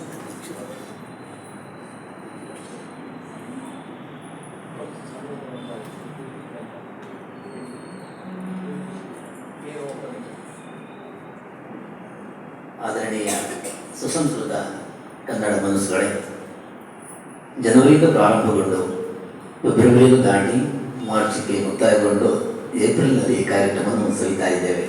ಇದು ಹೇಗಾಯಿತು ಅಂದರೆ, ಉಪನಿಷತ್ ವರ್ಷ ತಿಂಗಳ ಉಪನ್ಯಾಸ ಮಾಲೆಯಲ್ಲಿ ಇವತ್ತು ತೈತರಿಯ ಮಲ್ಲಿಕಾ ಮಾಲೆಗೆ ಮಲೆಯ ಮಾರುತವೇ ಬೀಸಿದಾಗ ನಾವು ಅದರಿಂದ ಗಮನಿಸಿದಂತಾಯಿತು. ಒಂದು ಎರಡನೆಯದು, ಆಲೆಮನೆಗೆ ಹೋದಾಗ ಕಬ್ಬಿನ ರಸವನ್ನು ಕುಡಿದಾಗ ನಮಗೆ ಎಷ್ಟು ಖುಷಿ ಕೊಡುತ್ತ ಅಷ್ಟು ರುಚಿಕರವಾದಂಥ ತೈತೇರಿಯದ ತಿರುಳನ್ನು ನೀಡಿದರು. ಈ ಮಣ್ಣಿನಲ್ಲಿ ಒಂದು ಮಾತು ಹೇಳಲೇಬೇಕು. ಮುದ್ದಣ್ಣನೇ ಹೇಳಿರುವ ಮಾತು, ಕರುಮಣಿ ಸರದೊಳು ಚೆಂಬವಳ ಹೋದಂತಿರೆ ರಸಮೊಸರೆ ಲಕ್ಕಣ ಮಿಕ್ಕಿರೆ ಎಡೆ ಎಡೆಯೊಳು ಸಕ್ಕದ ತಿರುಳುಗನ್ನಡವನ್ನು ನೀಡಿದಂತೆ ಇವತ್ತು ಅವರ ಮಾತುಗಳು ಕನ್ನಡ ಮತ್ತು ಸಂಸ್ಕೃತ ಆ ಎರಡೂ ಭಾಷೆಯಲ್ಲಿರುವುದು ನಮಗೆ ಮತ್ತಷ್ಟು ಮಂದಟ್ಟು ಮಾಡಿದರು. ಮಾನ್ಯ ಅಧ್ಯಕ್ಷರು ಸೂಚನೆ ಕೊಟ್ಟರು, ಮುಂದಿನ 11ನೇ ತಾರೀಕಿಗೆ ಕೇನೋಪನಿಷತ್ನ ಬಗ್ಗೆ ಜ್ಯೋತಿ ಶಂಕರ್ ಅವರು ಮಾತನಾಡಲಿಕ್ಕೆ ಬರ್ತಾರೆ ಮೈಸೂರಿನಿಂದ ಅಂತೇಳಿ. ಬಂಧುಗಳೇ, ಈ ಕಾರ್ಯಕ್ರಮದಲ್ಲಿ ನಾವೆಲ್ಲರೂ ಖುಷಿಪಟ್ಟಿದ್ದೇವೆ. ಈ ಕಾರ್ಯಕ್ರಮದ ಅಧ್ಯಕ್ಷತೆ ವಹಿಸುವುದಕ್ಕಿಂತಲೂ ಉಪನಿಷತ್ ವರ್ಷಮಾಲೆಯ ಯಜ್ಞ ಪುರುಷರಾಗಿರುವ ನಮ್ಮ ರಾಜ್ಯದ ಅಧ್ಯಕ್ಷರಾಗಿರುವಂತಹ ಡಾಕ್ಟರ್ ಮೊಗಸಾಲೆ ಸರ್ ಅವರನ್ನು ಈ ಸಂದರ್ಭದಲ್ಲಿ ಅವರಿಗೆ ಧನ್ಯವಾದಗಳನ್ನು ಸಲ್ಲಿಸ್ತಾ ಇದೆ. ಈ ಕಾರ್ಯಕ್ರಮಕ್ಕೆ ಈಗಾಗಲೇ ಹೇಳಿರುವಂತೆ ಮತ್ತೊಮ್ಮೆ ಕೇಳಬೇಕು, ಮತ್ತೊಮ್ಮೆ ತಿಳಿಯಬೇಕು ಎನ್ನುವಂತೆ ಆ ಎರಡು ಪದಗಳು ತುಂಬ ಖುಷಿಯಾಗಿ ಸರ್. ಸನಾತನ ಭಾರತೀಯ ಶಿಕ್ಷಣ ಆಧುನಿಕ ಶಿಕ್ಷಣದಲ್ಲಿ ವಿನೂತನವಾದರೂ ಕೂಡ ತಳಪಾಯ, ಅಡಿಪಾಯ, ಭದ್ರ ಬುನಾದಿ ಉಪನಿಷತ್ತಿನಲ್ಲಿ ಎನ್ನುವಂಥ ಮಾತನ್ನು ನೀಡಿರುವಂಥ ಡಾಕ್ಟರ್ ಕಬ್ಬಿನಾಲೆ ವಸಂತ ಭಾರದಾಸ್ ಅವರಿಗೆ ಸೇರಿರುವ ಎಲ್ಲ ಪುಣ್ಯ ಶ್ರವಣರ ಪರವಾಗಿ ಪ್ರೀತಿಯ ವಂದನೆಗಳನ್ನು ಸಲ್ಲಿಸ್ತಾ ಇದೆ. ಈ ಕಾರ್ಯಕ್ರಮಕ್ಕೆ ವಿಶೇಷವಾದಂತಹ ಒಂದು ಯೋಚನೆಗೆ ಪುಷ್ಟಿಯನ್ನು ಕೊಡುವವರು ರಂಗ ಸಂಭ್ರಮದ ಕಾರ್ಯಕ್ರಮ ಒಂದು ಒಳ್ಳೆಯ ಇತಿಹಾಸ ಕಾರ್ಕಳದಲ್ಲಿ ರಂಗ ಸಂಸ್ಕೃತಿಯ ಮೂಲಕ ಆಯಿತು. ಅದಕ್ಕೆ ಕಾರಣ ರಂಗ ಸಂಸ್ಕೃತಿಯ ಅಧ್ಯಕ್ಷರು, ಈ ಅಖಿಲ ಭಾರತೀಯ ಸಾಹಿತ್ಯ ಪರಿಷತ್ ಕಾರ್ಕಳ ಘಟಕದ ಗೌರವಾಧ್ಯಕ್ಷರಾಗಿರುವ ಶ್ರೀ ಎಸ್ ನಿತ್ಯಾನಂದ ಪೈ ಸರ್ ಅವರು, ಅವರಿಗೂ ಕೂಡ ಪ್ರೀತಿಯ ಧನ್ಯವಾದಗಳನ್ನು ಸಲ್ಲಿಸ್ತಾ ಇದ್ದೇವೆ. ಮಾತಿನಲ್ಲಿ ಗುರುಗಳು ಹೇಳಿದರು, ಮನೆಯಲ್ಲಿರುವ ಪಾಠಗಳು ಎಷ್ಟು ಖುಷಿಯಾಗುತ್ತೆ ಅಂದರೆ ಅಷ್ಟು ಖುಷಿಯಾಗುತ್ತೆ. ಅಮ್ಮನ ಮಡಿನಲ್ಲಿ ಕುಳಿತುಕೊಳ್ಳಿ ಅಂತ ಖುಷಿಯಾಗುತ್ತೆ. ಅದಕ್ಕೆ ಕಾರಣ ಅಖಿಲ ಭಾರತೀಯ ಸಾಹಿತ್ಯ ಪರಿಷತ್ ಘಟಕದ ಅಧ್ಯಕ್ಷರಾಗಿರುವಂತಹ ಮಿತ್ರಪ್ರಭಾ ಹೆಗ್ಡೆ ಮೇಡಮ್ ಅವರು. ಮೇಡಮ್ ತಮಗೂ ಕೂಡ ಪ್ರೀತಿಯ ವಂದನೆಗಳನ್ನು ಸಲ್ಲಿಸ್ತಾ ಇದ್ದೇವೆ. ಆರಂಭದಲ್ಲಿ ಶಾರದ್ಯ ಸ್ತುತಿಯನ್ನು ಮಾಡಿರುವಂತಹ ಕುಮಾರಿ ಶಾರ್ವರಿಯವರಿಗೆ, ಹಾಗೆಯೇ ಒಳ್ಳೆಯ ಸ್ವಾಗತವನ್ನು ನೀಡಿರುವಂತಹ ಸದಾನಂದ ನಾರಾಯಣ ಸರ್ ಅವರಿಗೆ, ಚಂದ್ರದ ನಿರೂಪಣೆಯನ್ನು ಒಳ್ಳೆಯ ಶೈಲಿಯಲ್ಲಿ ಮಾಡಿರುವಂತಹ ಶೈಲಜಾ ಮೇಡಮ್ ಅವರಿಗೂ ಕೂಡ ಪ್ರೀತಿಯ ಧನ್ಯವಾದಗಳನ್ನು ಸಲ್ಲಿಸ್ತಾ ಇದ್ದೇನೆ. ಯಾರು ಈ ಕಥೆಯನ್ನು ಹೇಳಿದ್ರು, ಯಾರು ಈ ಕಥೆಯನ್ನು ಹೇಳಿದ್ರು, ಯಾರು ಈ ಕಥೆಯನ್ನು ಖುಷಿಪಡುತ್ತಾ ಇನ್ನೊಬ್ಬರಿಗೆ ಹಂಚಿದ್ರು, ಅವರಿಗೆಲ್ಲರಿಗೂ ಮಂಗಳವಾಗಲಿ ಯಕ್ಷಗಾನದಲ್ಲಿ ಒಂದು ಮಾತು ಬರುವಂತೆ ಕುಳಿತಿರುವಂತಹ ಎಲ್ಲ ಪುಣ್ಯ ಶ್ರವಣರಿಗೂ ಕೂಡ ಪ್ರೀತಿಯ ವಂದನೆಗಳನ್ನು ಸಲ್ಲಿಸುತ್ತಾ ಮುಂದಿನ ದಿನಕ್ಕೆ ಇನ್ನಷ್ಟು ನಿಮ್ಮ ಜೊತೆ ಎಲ್ಲರೂ ಬರುವಂತಾಗಲಿ ಅಂತ ಹೇಳುತ್ತಾ ತಮ್ಮೆಲ್ಲರಿಗೂ ವಂದಿಸ್ತಾ ಇದ್ದೇನೆ.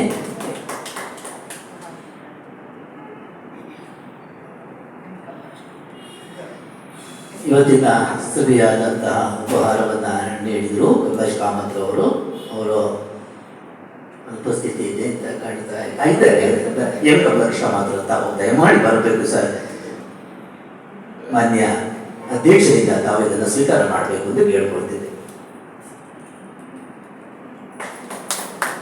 ಪ್ರತಿ ಕಾರ್ಯಕ್ರಮಕ್ಕೆ ಕಮಲೇಶ್ ಕಾಮತ್ ಅವರು ಬರ್ತಾರೆ, ಕೇಳಿದ್ದಾರೆ. ಇವತ್ತು ಅಂತೂ ನಮಗೆಲ್ಲರಿಗೂ ರುಚಿಯನ್ನು ಕೂಡ ನೀಡ್ತಾರೆ.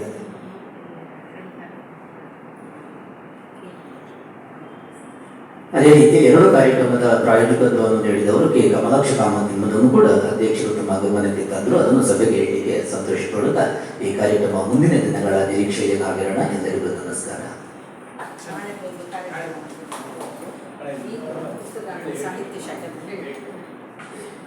ನಾಳೆ ಒಂದು ಕಾರ್ಯಕ್ರಮ ಇದೆ. ನಮಗೆಲ್ಲರಿಗೂ ಪ್ರೀತಿಯ ಆಮಂತ್ರಣವನ್ನು ನೀಡ್ತಾ ಇದ್ದೇವೆ. ಗುಪ್ತಗಾಮಿನಿ ಸಾಹಿತ್ಯ ಶಾಲೆ, ಇದು ಕಾರ್ಕಳ. ಇವರು ಜೈಮಿನಿ ಭಾರತ ಕಾವ್ಯ ಸೌಂದರ್ಯ ಉಪನ್ಯಾಸವನ್ನ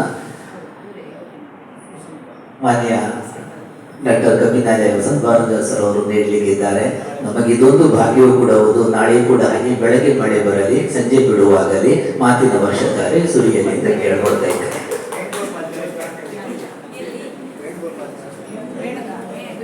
ಸ್ಥಳ ವೇಣುಗೋಪಾಲ ದೇವಸ್ಥಾನ, ಮತ್ತೊಮ್ಮೆ ಸಂಜೆ 4:30ಕ್ಕೆ ಸರಿಯಾಗಿ.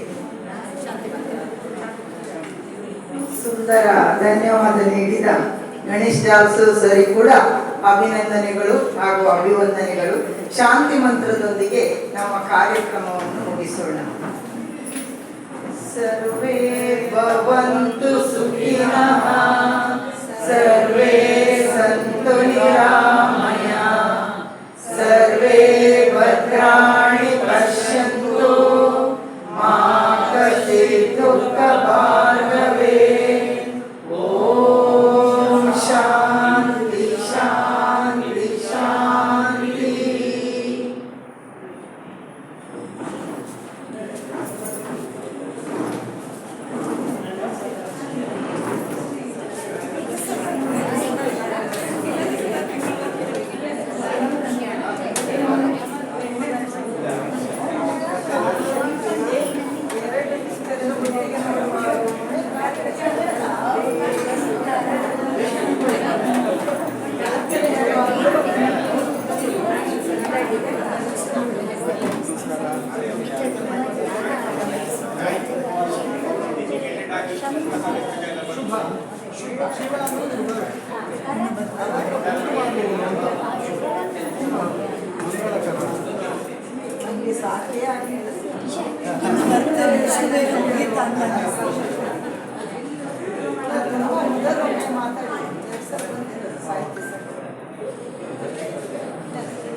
ಭಾರಿ ಖುಷಿ ಆಗುತ್ತೆ.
ತಯಾರಾಗಿದೆ.